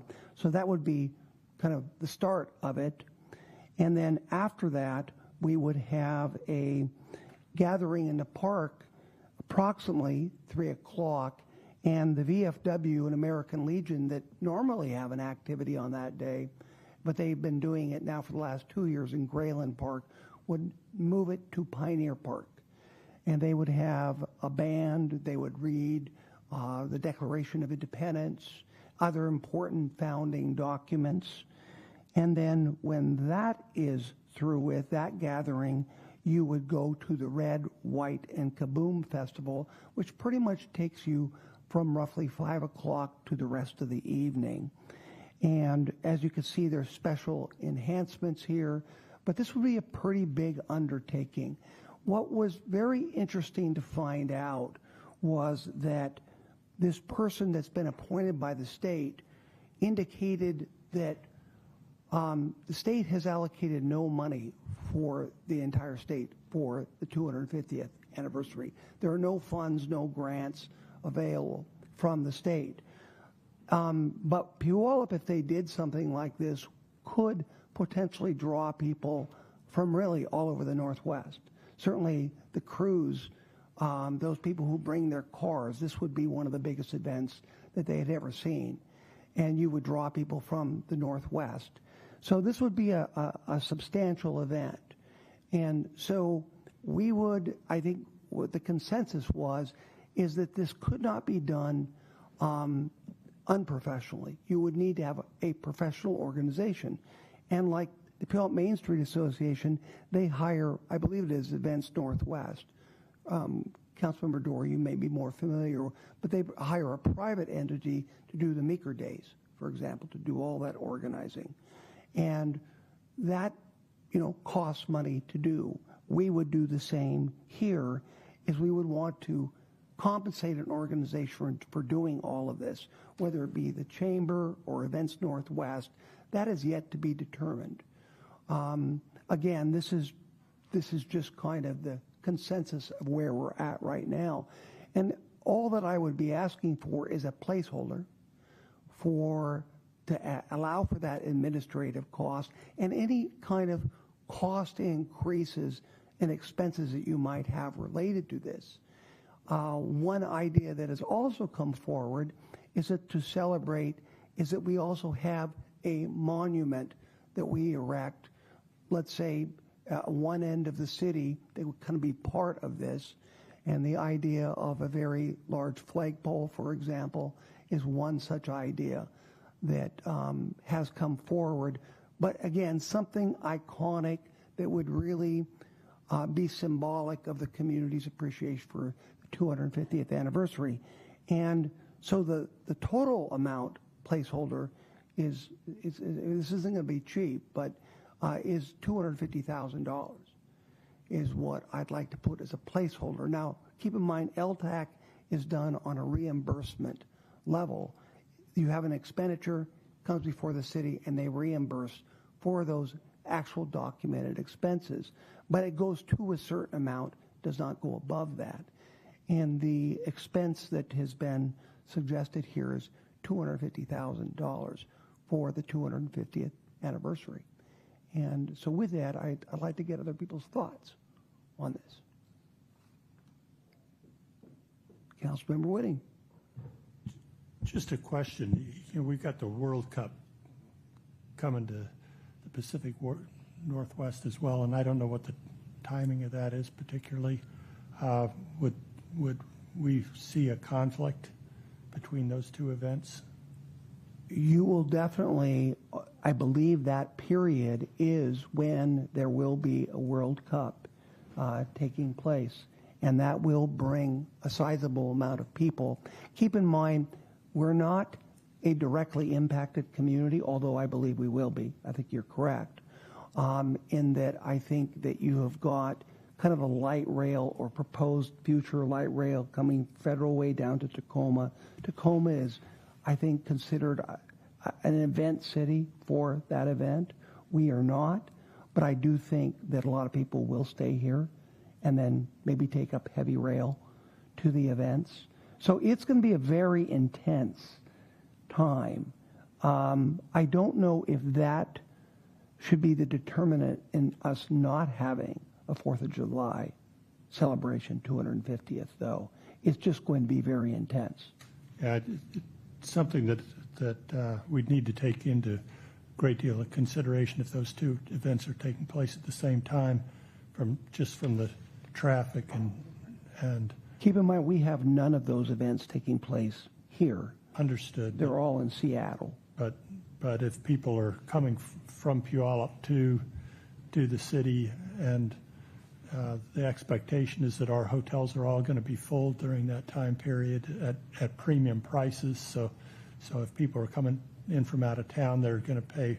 I spent a weekend night in Albuquerque, and the hotel room I stayed in cost me 3 times what its list price was, because of the annual week-long balloon festival, hot air balloon festival down there. Oh, I had no idea that they were having a hot air balloon festival, but it cost me 3 times what the hotel room normally would be. So I would expect that kind of rate inflation at our local hotels as people that are coming to town get pushed further and further out of town. I'm sure that Puyallup hotels will be greatly impacted by that. So, I agree. So it's something that should not cause us not to do this, but it's something that we will want to consider and give a lot of consideration to as we plan. Thank you. Yeah, I agree. Mr. Mayor, when you're done. Councilmember Adler.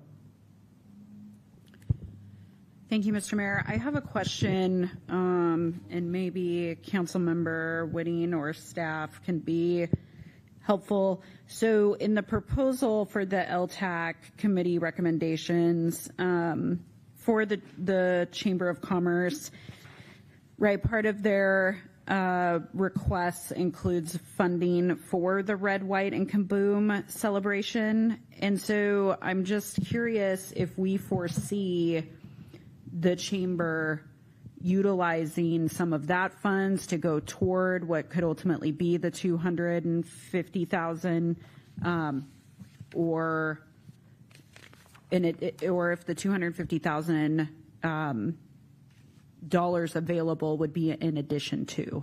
Just let me. Yeah, certainly, Councilmember Whitting. Respond to that a little bit. The last couple of years, the Red, White, and Kaboom has actually not happened on the 4th of July. So the net result of that is that the costs of putting on the event are a lot less, because the demand on the people doing the fireworks display is quite a bit less. So the Chamber is intending to do the Red, White, and Kaboom on the 4th of July this year, which is going to increase the cost. We subsidize it, but we don't even subsidize it to the extent that it covers the increased cost of the 4th of July celebration as opposed to a different day. So anything related to the 250-year anniversary would be over and above what's included in these LTAC proposals. Thank you. The idea, Councilmember Adler, is that, and I'm not saying that the Chamber would be that entity necessarily, but we need someone to administer the whole operation, and that's not what they're contracted to do right now. They're contracted, basically, I remember the initial funding was for the fireworks. That's why we paid them, so we could have a firework presentation in Puyallup. And they've changed it to a big event where they have other things take place, bands, those types of things. But this would be above and beyond that, definitely. That's why we may end up, selecting Events Northwest. Pardon me? Ideas. I apologize. I didn't know. Ideas Northwest. Okay, Councilmember Johnson. Oh, that's fine.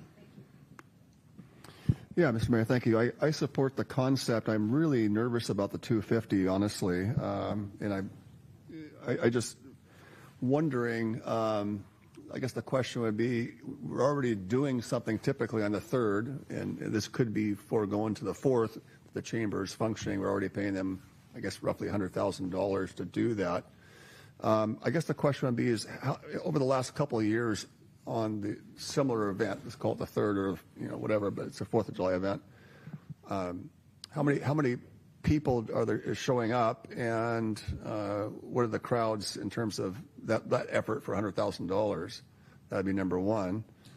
And then number two, whenever we've had significant LTAC funding, typically there's something that is a little more tangible, more than just kind of a up in smoke kind of a thing. It's been something like in the pavilion or lighting or signs and things that are tangible that, kind of have ongoing value more than just a one-day event that is wonderful, like, a wedding, and there's memories, of course, but that's, it's a lot of money, I think, $250,000 for one event when it could be done simpler.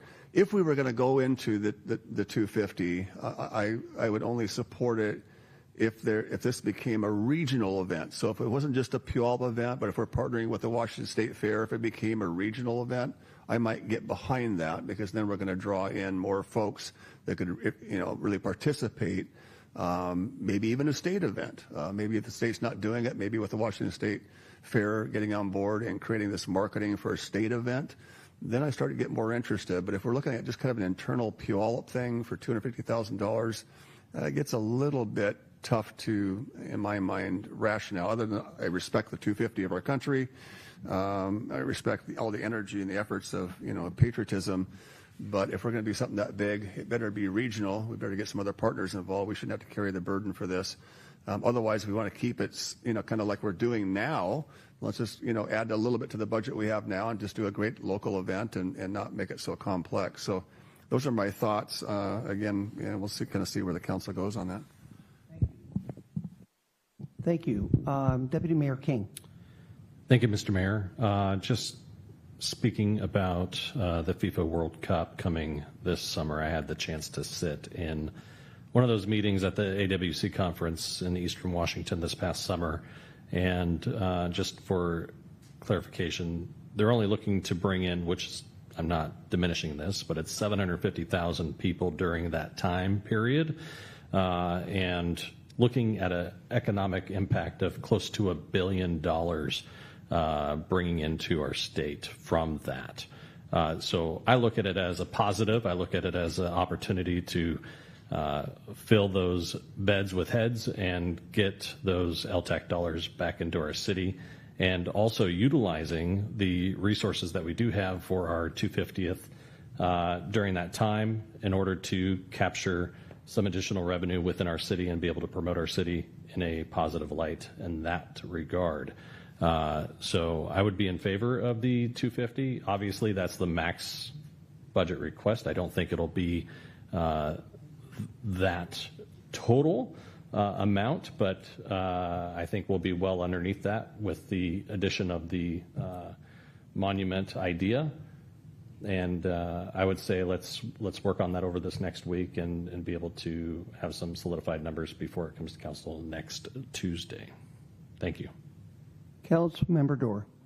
Thank you. So my same question. I would be really interested in hearing what the LTAC committee has to say, just because they are they pay the tax, their heads and beds, and what partnerships or what ideas they may bring to the table on this one. I'd also, so the $250,000, I'm assuming that if we have an event of this size, we would have overtime for the police department, public works, things like that. Is that over and above the 250?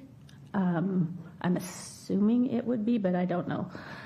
So, and then the timeline, I know it can be adjusted, but there's some things on here that the timeline is a little bit concerning to me, and I know that those logistics could be worked out.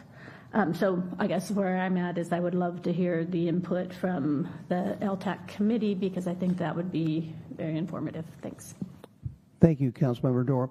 Councilmember, City Manager Kirkley, I brought this forward with the idea of a placeholder, but I am sensing that, and I would probably feel myself even more comfortable if we solidified the budget numbers so that they're more concrete. We can, in the future, again, because we've got, 6, 7, 8 months, thereabouts, to kind of solidify these plans, but maybe get them more solidified before we come with a specific amount. These groups just have not had the opportunity to do that. And I wanted to put it before all of you to get your idea, but also to make sure that we have some allocated funds depending on what the proposal eventually is. But we can come back in January or February, can we not? And at that time, make an allocation out of the LTAC, have the LTAC convene? Is that possible? Yeah, the budget, which LTAC is part of the budget, can be amended at any time by council, so you could come back at a later date. Okay, well, I'll tell you what I would propose doing. I think that there are so many different moving pieces here.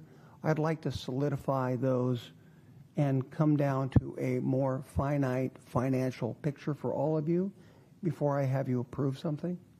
So at this point, I will retract this as a request, but this was my opportunity to present it to you. And as such, I appreciate your feedback this evening, and I will take that into consideration and work with, those of you with your ideas. And that way, when we do come back and modify the budget with LTAC funds, that we're very specific. And Councilmember Whitting, I appreciate your comments about the World Cup, and Deputy Mayor King, I appreciate your comments. But I think that probably is the suggested route at this point that I'd recommend. Councilmember Gilliam. Thank you, Mayor Kastma. I think it's a phenomenal idea to do 250th birthday. Okay. So I am in support of celebration, and so I'm looking forward to more clarity on how we're going to celebrate. So I just want to put my 2 cents out there. So thank you. Okay, thank you. So any further comments, Yeah. Councilmember Johnson? Yeah, I do. I just want to, Mr. Mayor, I want to, I guess, charge and inspire you. I like what you're doing and what the committee is doing. I just think that we're perhaps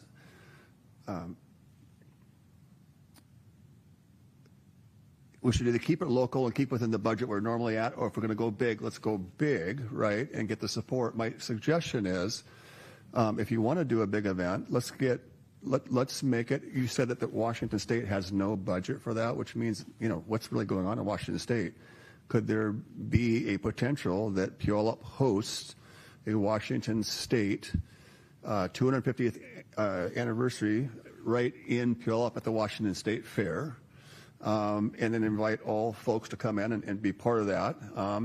That would be one. If we're going to do it, let's make it big, and then see if there's some seed money of cities that may want to participate, state may want to participate.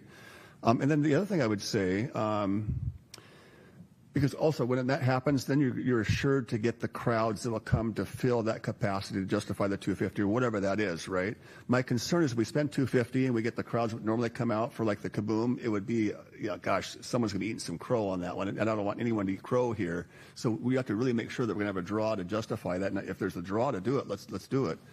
And the other thing I would just say is it seems on a federal level, Mr. Mayor, that the federal government seems to be very supportive of this. Could there be any federal funds that we don't know about that our lobbyists could be asking and say, hey, Washington State has no allotment of federal government. Are there any funding or committees that's working on this that might offer grants for those towns that maybe want to put something on? Maybe we could petition that. So we should be looking into that. So there's kind of maybe some federal money on that. So I think, Mr. Mayor, your vision is great, but if we're going to go big or go home, let's go really big state and then see if there's some support there. And if so, let's go all in. But if we don't have that kind of support, I would say scale it back to where the Kaboom is and have some 250th anniversary stuff there and make it a great kind of local vibe event. So I'm excited about the potential, but I think there's some great opportunities that need to be tapped first. Thank you. Councilmember Adler. Thank you. Not to belabor the point, but I do want to add and thank Councilmember Johnson for his comments. I tend to agree with much of your perspective and position. I am curious, though, recognizing that the state of Washington does have a coordinator for the 250th birthday anniversary celebration, but is unfunded. I am curious, though, if there's a way perhaps for staff to find out if there are other jurisdictions in the South Sound that are planning any events, perhaps not to this level, but I'm very curious on like whether the city of Olympia, just because they are our state capital, despite funding from the state, perhaps not being there at present, if they're thinking about something. I'm just curious as to what other municipalities may be considering doing something. The last thing I'll add is something in my memory is telling me that once upon a time I had heard that either the Lieutenant Governor's office or the Secretary of State's office may be involved and kind of the clearinghouse at the state level, in addition to the individual noted here, regarding the official, if you will, celebrations happening here in the state. So I just share that as something that came to the forefront of my brain this evening. Thank you. Thank you. Actually, this person, I believe, is out of the Secretary of State's office, and their job is really coordination, it's not up yet, but they will have a central website that someone can go to and see all of the events that are going throughout Washington State. She attends our meetings with these stakeholders, and she was pretty clear that, believe it or not, we're way ahead of the curve. A lot of people have not really thought about this at all. And the fact that we have LTAC dollars here that I was saying that we could probably allocate, now I wasn't committing, I used the word probably, she thought that was commendable because a lot of cities don't have a budget for this. So we'll find out what other cities are doing, but it was less than I thought, frankly. But thank you. Councilmember Johnson. Yeah, the nice thing about the informal, we can be a little bit more back and forth, right? We spend a little time here. I think we're onto something. I think that's why I kind of want to retap on this. I guess if there's a void in any known state celebration, maybe we should be tapping that. And so I'm thinking, why couldn't we reach out hypothetically to Senator Patty Murray and say, hey, we're going to do a statewide, 250th anniversary. We want to do it at the Washington State Fair. Is that something you might want to participate and join us? And of course, we know she holds the purse strings to some pretty big things. Maybe there's some allocations she might be able to help for her own state constituency as well. And then also our governor, and say, hey, governor, is there anything going on at state level? We think that you as governor, should be part of that celebration of our nation. Would you want to be part of that? And again, create this kind of statewide deal hosted right here in our city at the Washington State Fair. Then I think we really get into some pretty special turnouts and some pretty special funding can come up when you have folks that are involved. Again, if there's a void of other statewide celebrations and we are facilitating and hospitality and hosting it, I think this could turn into something pretty special. I hope that we're tapping that, especially in light of what you said, that there's no known ones going on. We could really be a pretty special spot here. So I hope we're thinking bigger, because it could be really huge if we can tap it at the Washington State Fair hosted in Puyallup, Washington. Thank you. Well, I appreciate all your input on that. I will pull that as a request for the budget next Tuesday and take your ideas and work with all of you and hopefully put together a proposal that everyone feels very comfortable with and meets your expectations. But thank you for your input. With that, does anyone have any other council member initiated items? Okay, so at this point, it is 8:30, and I remember someone saying that they would like to put a witching hour of 9 o'clock. We are scheduled to be back here tomorrow to review the capital improvement plan and then just a general discussion. And we have citizens' comments. Of course, we have to hear those this evening. So If you want, we could suspend the rules and then add to that the agenda for tomorrow night, which again, let me go over those agenda items. Number one would be a follow-up from today, which we wouldn't need because hopefully our memory's all there. Number two would be a capital improvement plan overview. Is staff ready for that? They're shaking their head yes. Okay. And then finally, discussion. And so I would entertain a motion to suspend rules for the purposes of adding on those three agenda items. I make a motion to suspend the rules. Second. Okay. Moved and seconded. All those in discussion. Okay. All those in favor indicate by saying aye. Aye. Okay. So let's move on to the next agenda item, which is, suffice to say, we don't need a follow-up. Let's go to capital improvement plan overview and updates, please.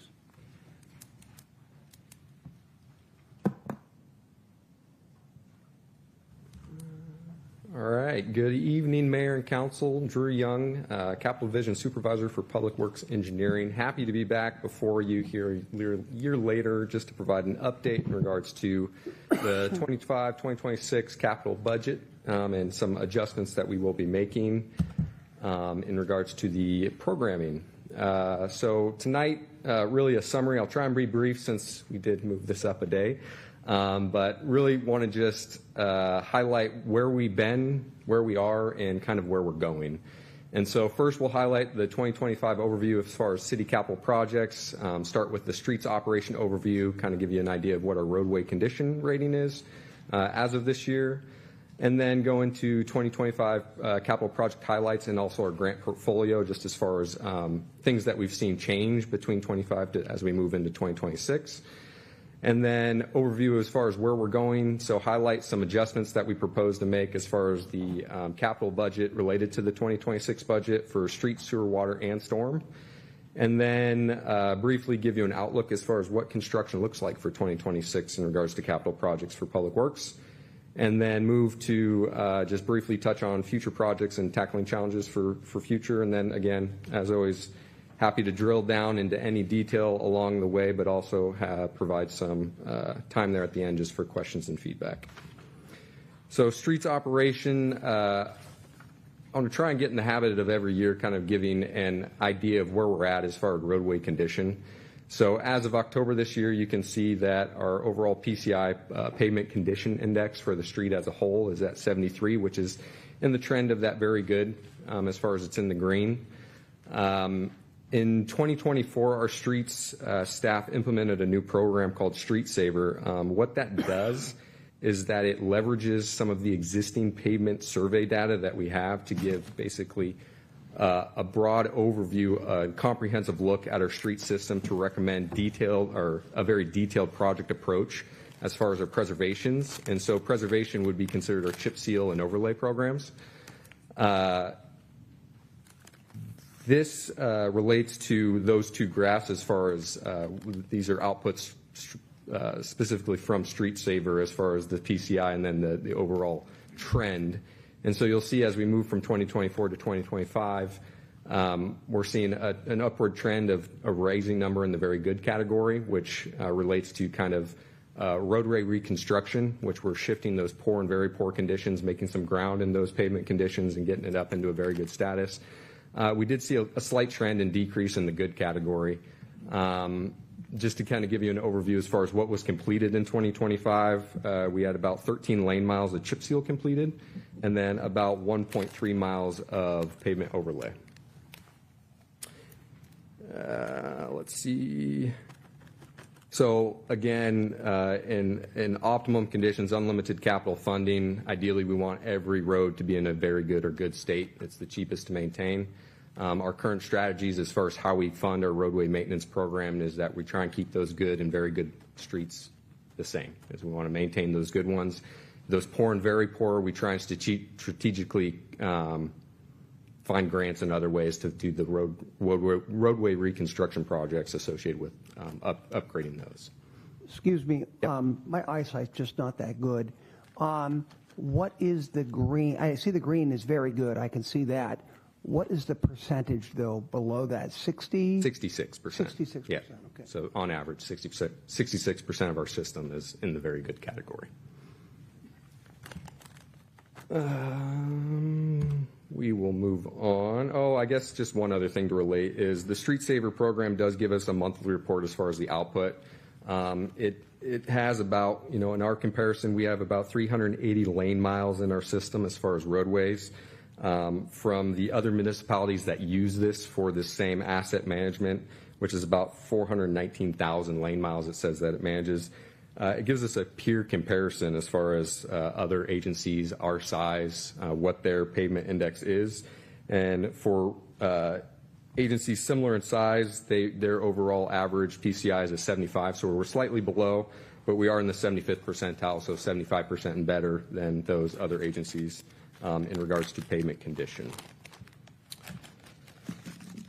So to highlight our 2025 capital programs, the values that you see on this screen are expenditures for all projects related to our capital program from January to October this year. So this is every expenditure that we've spent for this calendar year up to October.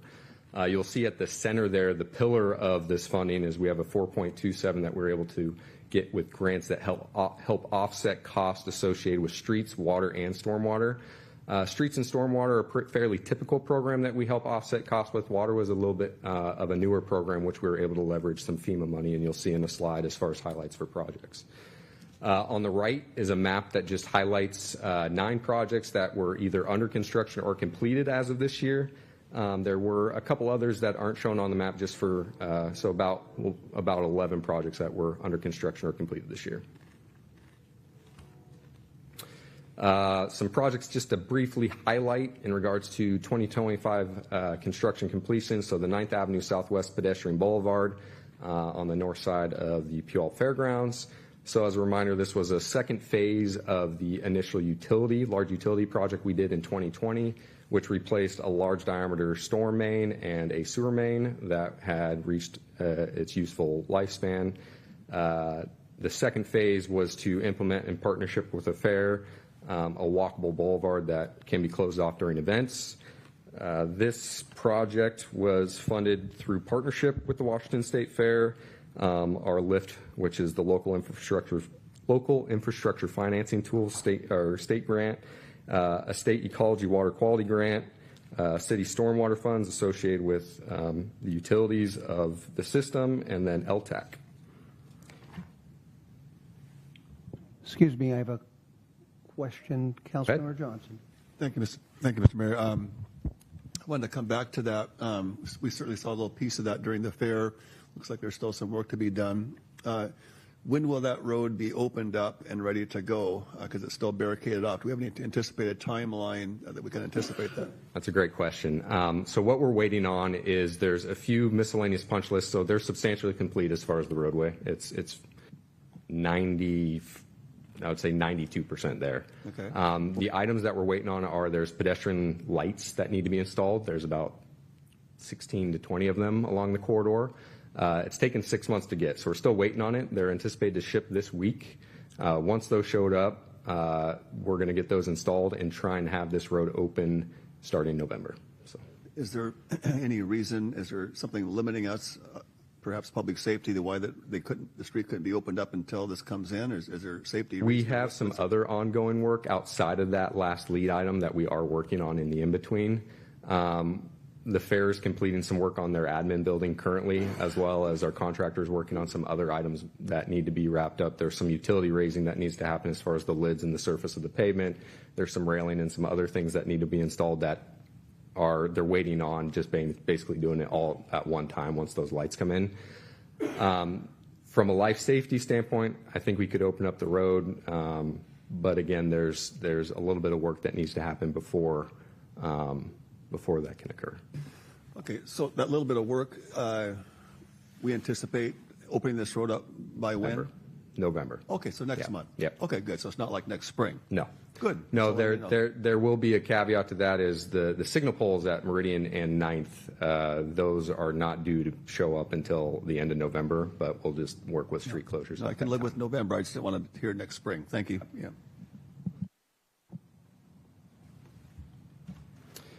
Councilmember Adler. Thank you. Councilmember Johnson asked the questions that I was going to ask. I appreciated everyone's hard work in getting the 9th Avenue 92% completed in time for the fair. I think it was a little bit of a tease, and so we can only work as fast and hard as we can work, and with material getting to us when it gets to us, and folks can only, again, work so hard and fast as they can. But I really would have liked to see us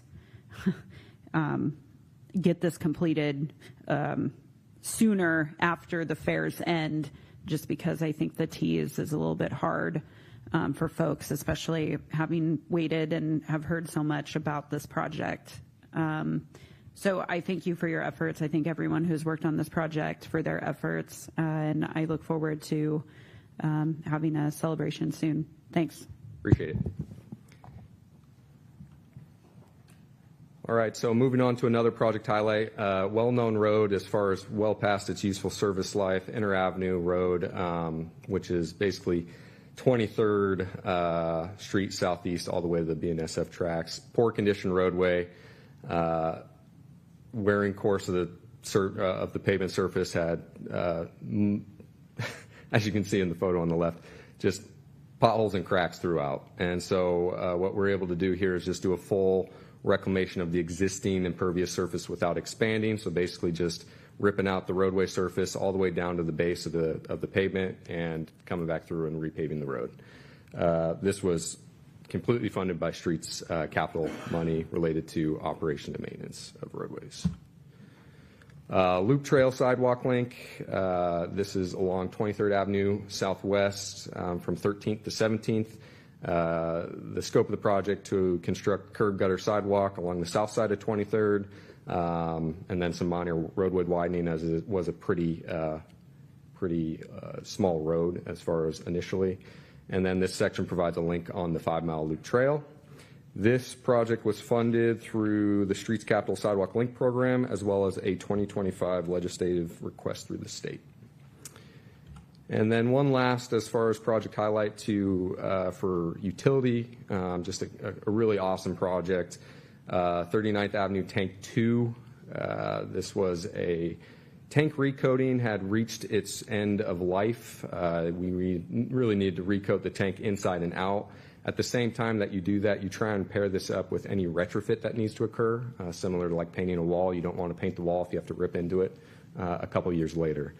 And so what the retrofit did is increase the foundation at the base of the tank, as well as did some structural retrofits inside the tank to make it less resilient, or more resilient, excuse me, to buckling, and then also to secure the tank better to the ground for a foundation.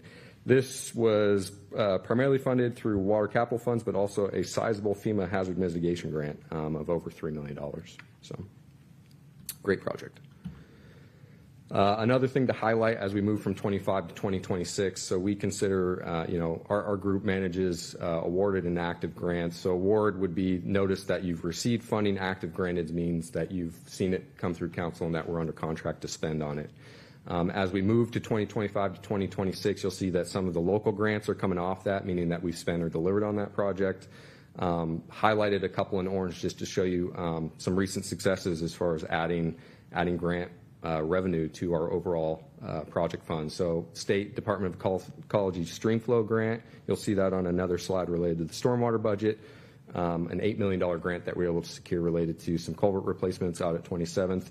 And then the US DOT, a federal grant for highways related to an overlay project on South Meridian between 9th all the way to 15th.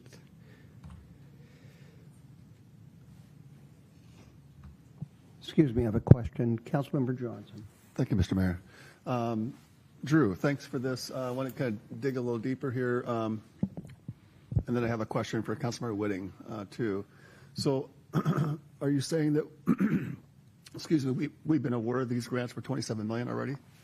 Yes. All this would be either active or awarded. So awarded would be that we've been notified that we're going to receive funding, but we're not under contract yet to spend it. Okay. You will see like the TIB state line, the 350 is 350 in 2025, 350. It just means that we haven't delivered on that project yet. That's shifting to 2026. Are there any other grants that are pending that we might be able to add to this that you know about, or in approximate how much are there? We do have one. We have a $3 million request with TIB for an overlay project related to 9th Street Southwest that we are waiting word as far as if we're successful at that. Okay.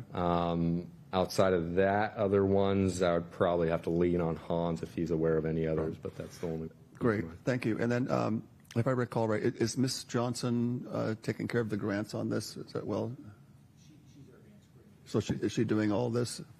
She's part of it with the. Yeah. Okay, so she's still kind of taking lead on some of the grants. Okay, that's good. And then maybe Councilor Whitting, I'd like to tap on it. I think you sat on this committee once that has some pretty significant funding. Was it the regional council? And at that time, I think, didn't you mention that there was a lot of funding in there, that somehow certain cities and municipalities, the appropriation of funding seemed to be kind of moving a certain direction because of the data or the process?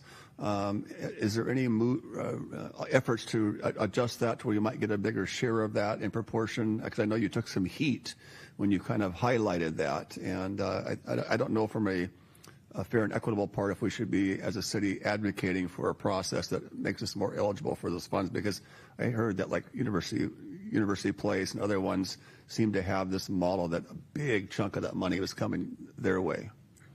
Yeah, the Pierce that you're referring to the transportation funding that flows through the Pierce County Regional Council. And that is done by, they have a scoring system for the projects that are being presented.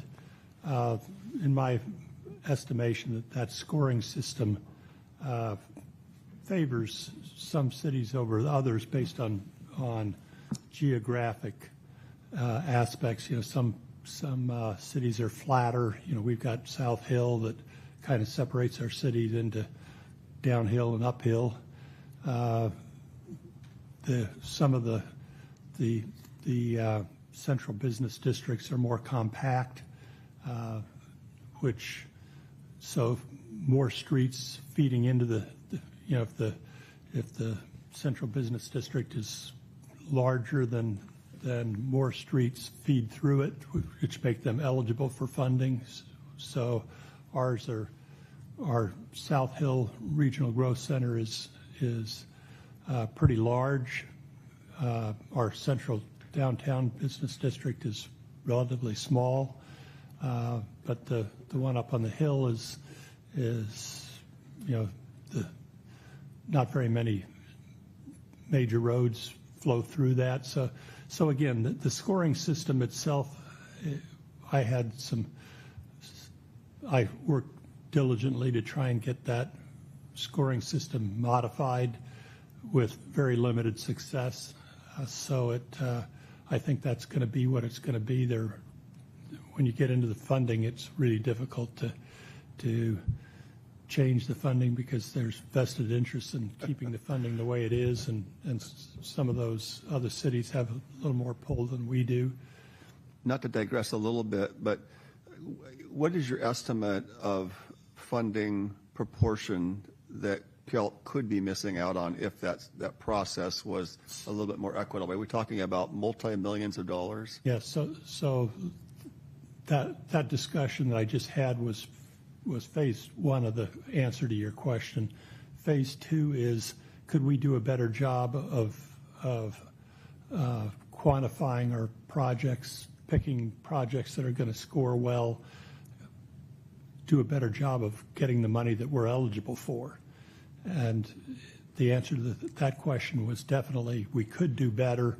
And the reason University Place and some other cities do better is not only because the scoring system's a little, in my mind, inequitable, but because they do an excellent job of doing that. Now, the the good news is we've done a much better job in recent years, and I credit Hans for focusing on that. And we were for the last 10 years we've been getting grants of $750,000 for a 2-year period.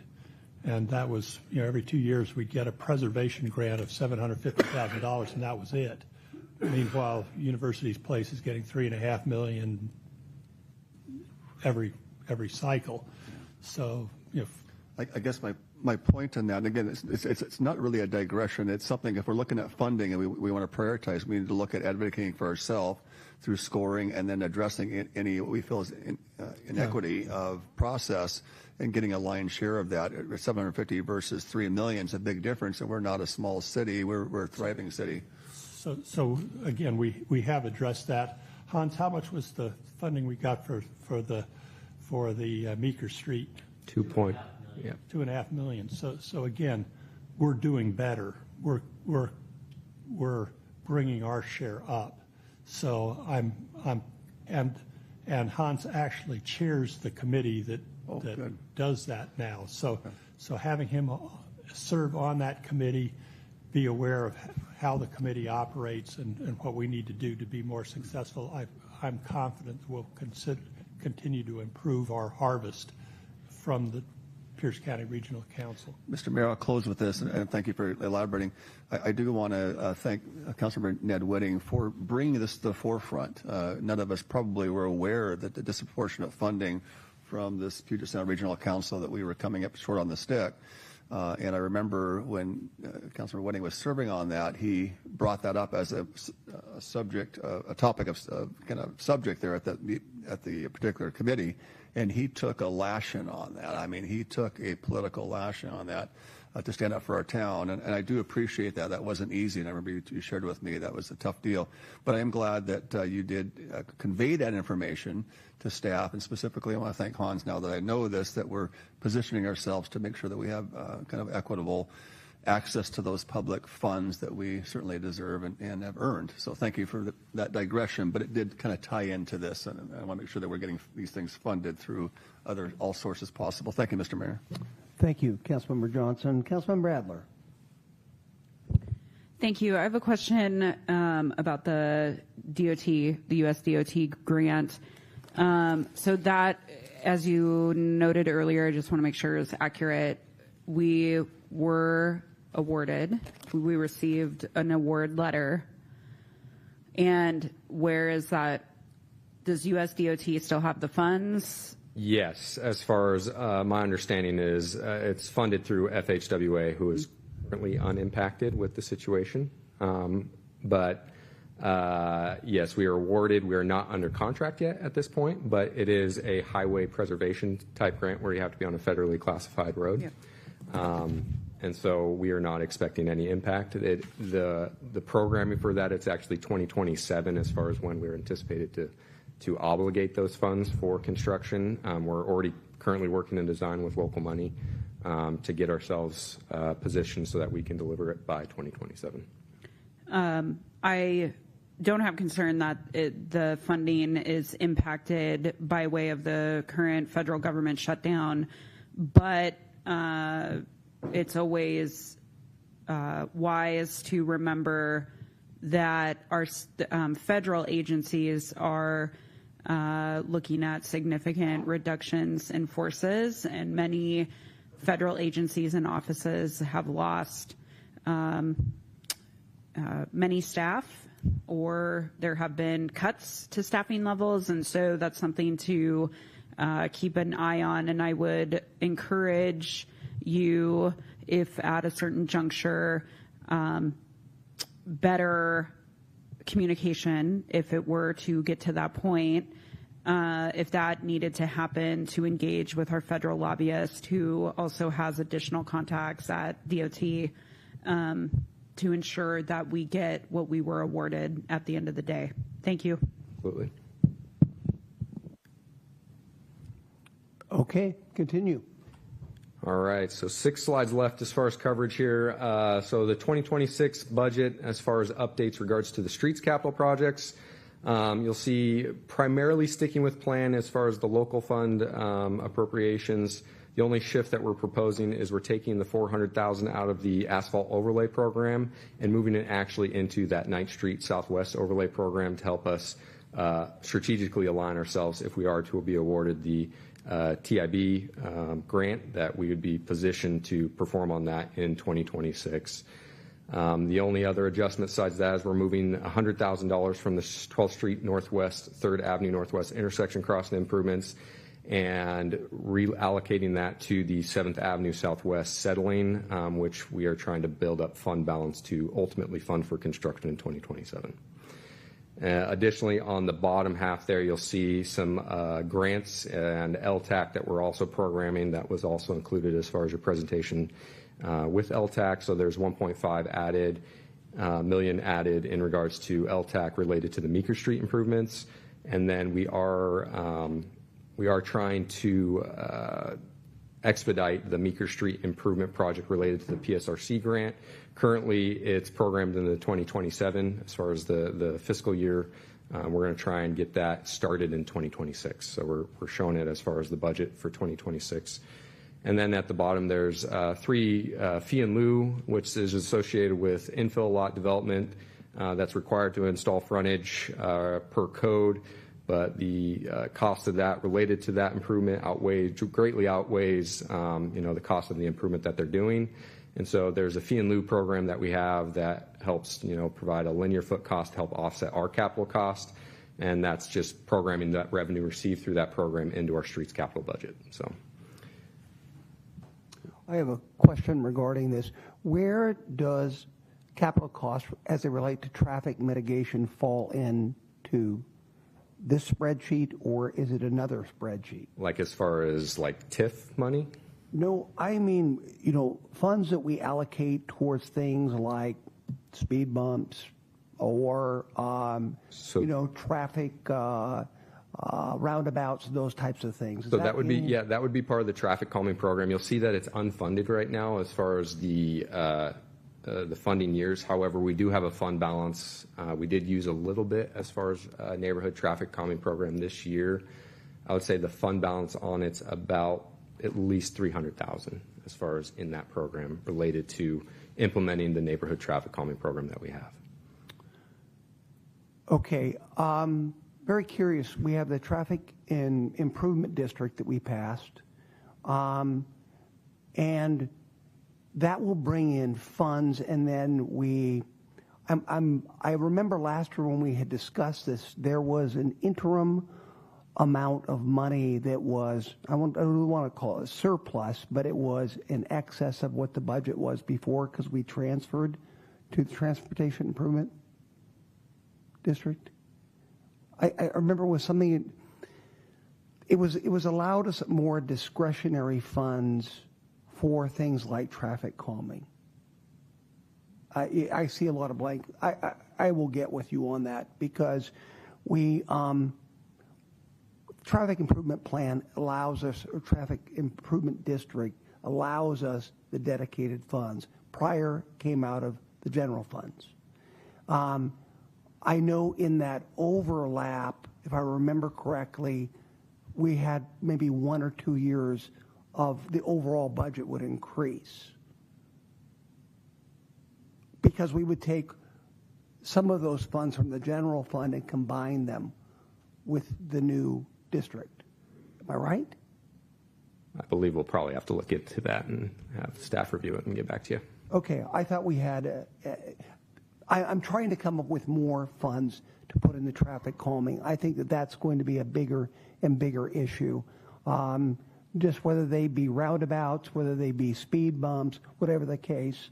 I am just being inundated, and so is the council, with people coming forward talking just about the rapid speeds to our city and how much has to be allocated towards that. You're saying currently the budget is $300,000. Yeah, we have about $300,000 in fund balance. Nothing as far as program for 2026 this year to increase funding on it, as far as cash balance. Okay. How much does a speed bump cost? It depends. But on average, signage that you need to install a speed table roughly you're probably around 25,000. Okay, how much does a roundabout cost? It depends, like a traffic circle type roundabout, like a 9th and 9th application, Yep. relatively cheap. If you had to hold me to it, I would say that probably costs $100,000 or less to install. I'd have to look at the numbers of what they did there. But, you know, a more significant where it's a true engineered roundabout system that you see like on off-ramps and other things, that's extremely more expensive. Just I'm thinking neighborhood calming, because at that rate, we're talking only 3 roundabouts. That's it. And then we exhaust that budget. We have nothing to replenish it with. So I'm you know, and at $20,000 for a speed bump, I mean, that does get you, seems to be a little bit better of a deal. But when you throw in signage and all the other things, 4-way stops, all the other type of traffic mitigation, let me ask you, so the decision is, because you have not expended the full amount that you allocated before, and you have $300,000 left, the idea is we'll just won't fund it more. We'll wait till we exhaust the $300,000 and then allocate more in the next round of the budget. Is that the rationale? Correct. Historically, we've carried at least over 300,000, I think, for the last 3 or 4 years, and it hasn't dipped below that. So that would be the approach right now. Well, I would like to change that. I'd like to see a greater utilization. Like I say, we had a lady here just the other day, met with her in my office. You know, her area over near, you know, basically Shaw Road Base, in that area, Spinning School in there, is just being inundated by traffic. And I'm out there and I see the speeds at which these cars are going, and where they have a long run. They're going very fast through these neighborhoods. And we need to pay more attention to that, but I have to have the muscle to back up, you know, what we want to do. So let me explore the options in how we get more into that fund. I plan on tapping that, and I hope the city, we plan on tapping that fund more. Anyway, I'll talk to you more about that interim surplus that I remember was there. I'll put my finger on it. Proceed. Mr. Mayor. Councilmember Johnson. I'm going to tag on to that, Mr. Mayor. Thank you. Because it has to do with funding, if we want to do this mitigation of speeding. How much does a traffic speeding camera cost? I could not tell you that off the top of my head. Does staff have any idea? I would say a battery-operated one. As far as, are you talking about like the ones that just give you variable speed like the back? light cameras that do speeding, whatever. I mean, Fife has them all over the place. The Are they trailer-mounted $100,000, ones. $300,000, whatever? Any just If Chief Engel, do you have an idea of? yeah, like a red light camera, whatever. Right? This is just general conversation. Not going to hold anybody to it.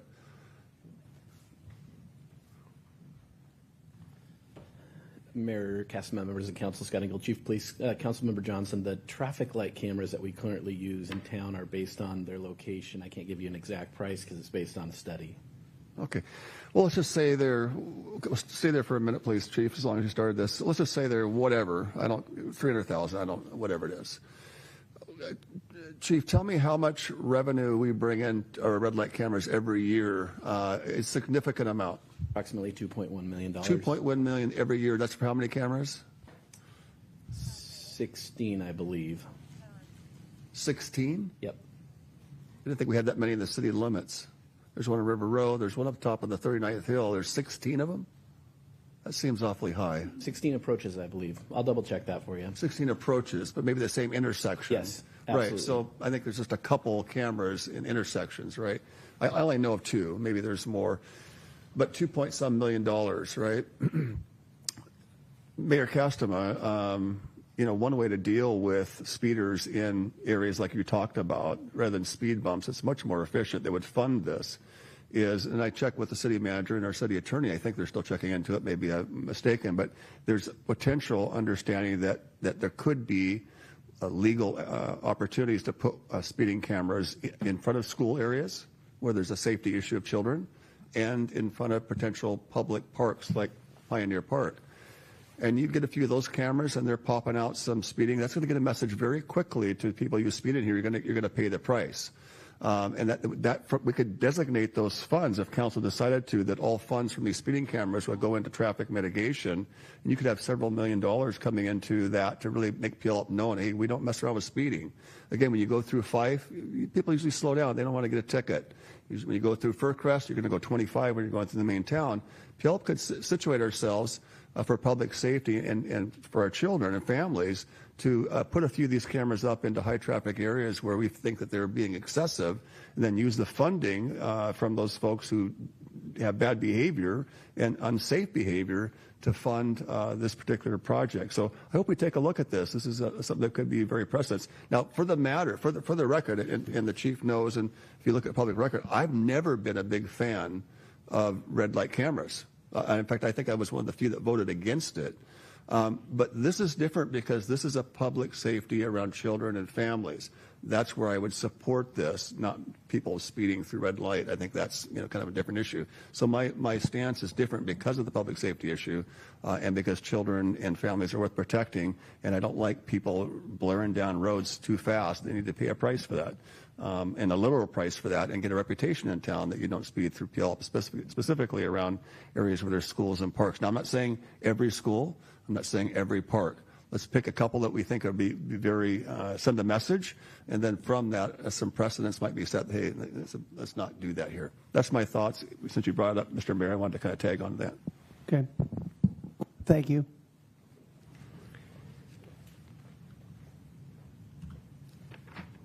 All right, so moving forward, as far as the 2026 adjustments, only one proposed adjustment from what was adopted in 2025. We're going to shift some of our sewer funds, about $85,000, over to our Meeker Street project. That project now has a sewer component. Basically, it's a 3-utility.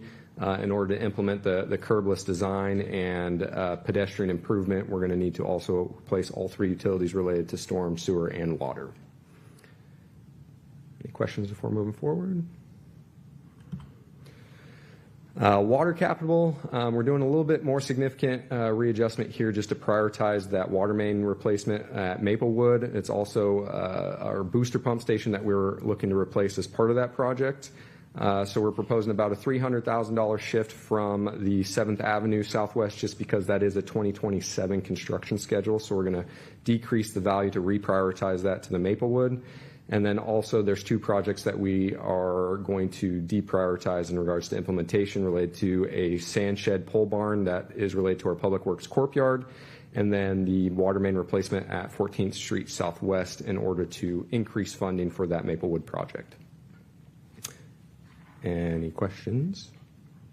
And then also just to highlight, as far as the FEMA grant, you'll see an additional $500,000 that we were recently notified that we got in relation to the 39th Avenue tank. So, and then in the last fund, 2 revisions that we're making that will align with the implementation of the next phase of the 4th Street Northwest Storm. That's stage N2A is what we're calling it, but that will install the replumb along 4th Storm, that direct discharge connection from the 7th Avenue Northwest all the way down to the north side of the BNSF tracks. And so we are shifting about $152,000 towards that fund. Ultimately, that will go to construction this year.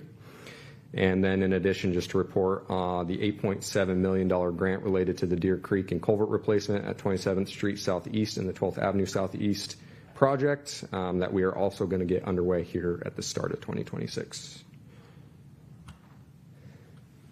So as a wrap up, what does construction look like in 2026? So this is just currently our forecast for what this is construction estimate dollars that will be spent in 2026. Really wanted to highlight that $9.6 million in grants that we're trying to implement. So those really relate to 3 projects that are shown that map on the right, which is that 4th Street Northwest Storm Phase 2, or N2A, the Meeker Street project, and then also the 9th Street Southwest overlay project that's just shown as pending, depending if we are successful in getting a grant. So $3 million for the 9th Street, about 3.4 for the Meeker Street, and then another $2 million in grant money that we're anticipating to use for construction that will help offset costs related to the streets capital budget and also the storm capital budget. So next steps, pretty much what we reported in 2025, we continue to work on. So continue to evaluate grants, determine a reasonable assumption of percentage of streets capital that we can be funding to be successful and leverage ourselves to really stretch our local money as far as it can go. Standardize long-range project estimates to better plan and anticipate costs for implementing adopted plans. Sometimes when a plan's approved, that estimate needs to be dusted off by the time that you're applying for grants, just because, inflation and other impacts as far as construction cost associated with it. So we're trying to standardize that, get a better reflection of what we're anticipating for our forecasted cost. Continuing efficiency improvement, deliver projects on schedule and on budget. So just ways, every project's different in some key aspect, but there are ways that we can do process improvements to help deliver on projects. Continue to develop partnerships with the county and other jurisdictions, nonprofits, and interest groups to look at ways we can sustain funding for streets or transportation-related projects. And then also we anticipate coming back as far as street funding discussion in 2026 to help, kind of give a report of what our revenues are for streets and have an open discussion in regards to that. So with that, I'll turn it back to you as far as any further questions, feedback.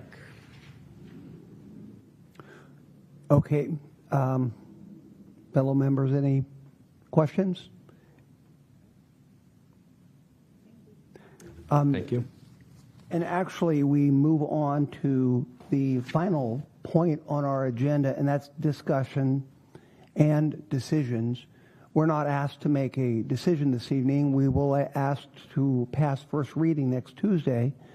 But certainly, if there's any general discussion points people would like to make, I'll just kick it off by saying that transportation, the capital improvement plan overview on the transportation allocations, I really am very serious, and I think that Councilmember Johnson is too, about slowing the traffic down in this community.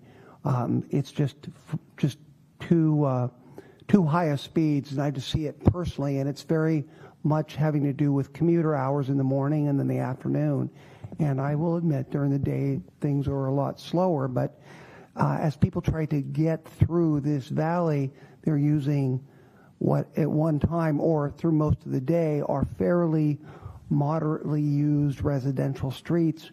And I wouldn't mind it if they used them as a bypass, but the speeds are just too fast. And we have got to take that into account. It's not just the overall usage, but the usage at those particular hours and the speeds that they experience at that time. It can lead to harming individuals, children, etc. Councilmember Whitting. Yeah, I'd just like to piggyback on that a little bit. This has been a topic of concern for some time, and we've looked at what the speed limits are, and the traffic hasn't been exceeding the speed limits particularly, so that there really wasn't much opportunity to there wasn't a cost benefit to and the ability to monitor all the streets, but some of the traffic calming things are we could reduce some of our speed limits as one mitigation effect, and narrowing the traffic lanes is another way to reduce the traffic speeds without having to spend a lot of capital costs. So I think we need to consider the whole gamut of traffic calming approaches, and try out some of the less expensive ones as opposed to doing more expensive ones first, which can only hit a couple of intersections, and do some of the cheaper ones that could impact areas more broadly. So are some of my thoughts. Thanks. Councilmember Johnson. Thank you, Mr. Mayor. Since you mentioned me by name, I wanted to reiterate the level of emotion that I have about this. It's to the point of anger, but it's not an uncontrolled anger. It's a very sobering anger. There's no place for that in certain parts of our city, and bad behavior like that risks the safety of children and families and pedestrians in these vulnerable areas are just, to me, zero tolerance of acceptability there. Again, if you want to speed on the freeway and other river road high traffic areas, that's your right to take your risk of whatever you want to do. But when you're talking certain sensitive areas, there's zero tolerance. I'd like to ask a question to staff. When someone gets a citation, whether it be speeding or whatever it is, who sets the price point on the fines and penalties? Yeah, City Manager Kirkley, I assume there's a statutory range. Yeah, and City Attorney, correct me if I'm not correct. That was backwards.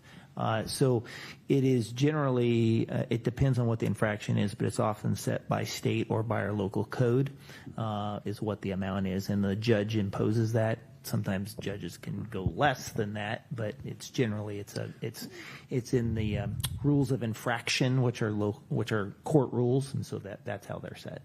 Let's get specific. When it comes to speeding, who sets the tone on what the fines are for speeding?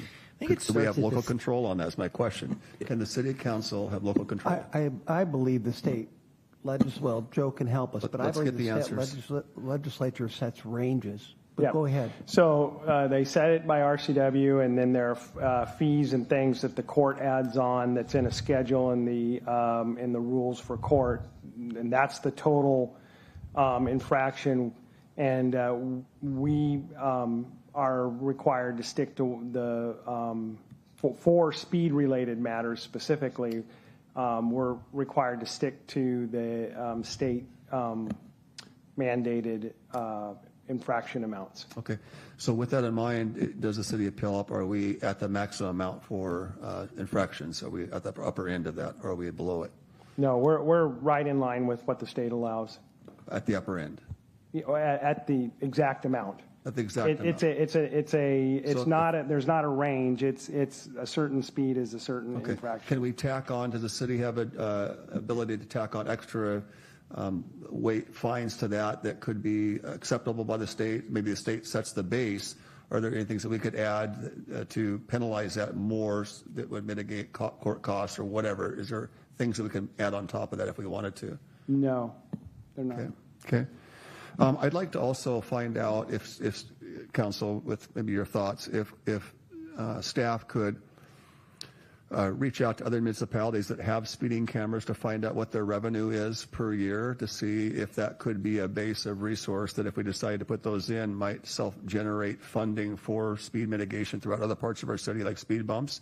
But if there were areas that we were able to put in the speeding cameras around school zones and parks, if we had some precedents of other cities that are bringing in, $2-3 million a year, $1 million a year, whatever it is, that we might dedicate those funds to go back into that mitigation. Is there any thought on that? I can, if you'd like. Yeah. So if that is something that council wanted to, and Councilmember Johnson, let me just make sure I'm understanding. You're asking about if we added additional cameras, and then can we add additional cameras, and then how can those funds be allocated from that additional revenue that would come in? Yeah. So as I understand, we were allowed to put speeding cameras, as I understand, choices near schools and or possible parks. So let's say the city council wanted to say we want to add 2 cameras, whatever, such as a location, and find out what other municipalities have speeding cameras, what's their general revenue, how much do they produce from that, and then if in fact we decide to move forward and we would anticipate that general resource from that we would dedicate those funds rather than going to the general fund or the police department, but to specifically funding speed mitigation budget throughout our city that doesn't allow speeding cameras, but might be great for roundabouts or speed bumps that would multiply those efforts into those neighborhoods. We can absolutely look at other cities and their photos. By state law, we have to do a study. So we could, council can authorize new cameras. By state law, we have to do a study. And so the vendor would actually do the study for us. And the vendor could estimate, here's what we would anticipate based on traffic patterns, how many tickets would be issued and what that revenue would be. So that is a study that can be done by the vendor, and that actually has to be done by state law before they're added. Good. Well, I'd like to see some effort from that. Maybe before we go to that, let's just find out, is this effort worth it financially to offset this area that we're concerned about, which would be non-school, non-park mitigation, if in fact we can determine that certain jurisdictions around this area bring in this much revenue, if it seems that it might be worthwhile for the energy and effort that we can pursue the study and then determine if we want to implement that. That's my thoughts on this. Any other comments? Thank you. Councilmember Adler. Thank you, Mr. Mayor. I believe that it has only been maybe over the last 5 years that the city of Tacoma went through and lowered speed limits in some of their neighborhoods in an effort to combat vehicle speeds and unsafe driving. So I share that as hopefully staff can maybe take a look at that and report back on how Tacoma did it, maybe how their results have been. I know that when Tacoma went through this, it was a pretty public process, and then they did quite a bit of communication with the community about, hey, we're changing the speed limits, we're dropping down, this is why, and you need to be aware.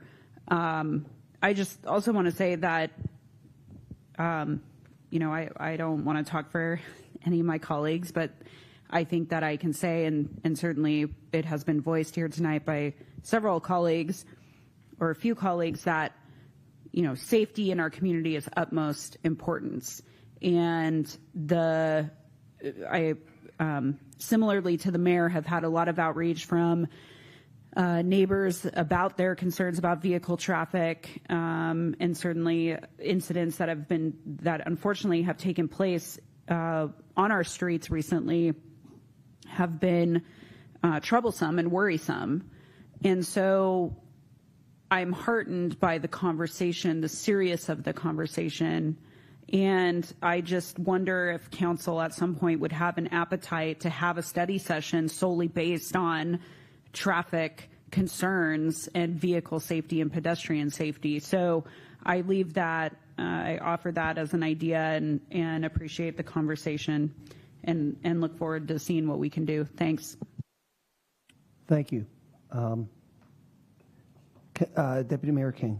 Thank you, Mr. Mayor. I believe over this past year or two, we actually worked at trying to mitigate some of our speeding issues down Meridian by adding some yellow or orange markers on top of the speed limit signs that tend to get misplaced or not seen well with all the other noise that's happening in our downtown. And so one, I would like to kind of see and kind of get a report back of sorts of just, nothing super in depth, but try to see if we've helped mitigate any traffic impacts regarding speeding down our main corridor, number one. Number two, I do agree with Councilmember Adler that we should look at creating a study session specifically around our traffic safety throughout our city. And so I would be encouraged to see that happen. Thank you for bringing that up. Councilmember Johnson. Yeah, I wanted to add wind to that too. I would be open to the study session, and I would think that one of the topics that staff would bring to us is some of the mitigation or data from other cities, so that we could see, hey, listen, we're bringing XYZ million a year, and then we could discuss, hey, do we want to implement that? And then if so, we want to earmark those funds to go into our general fund for traffic mitigation in areas that maybe wouldn't be eligible for speeding camera. So that would self-fund that. So I would certainly be open to that.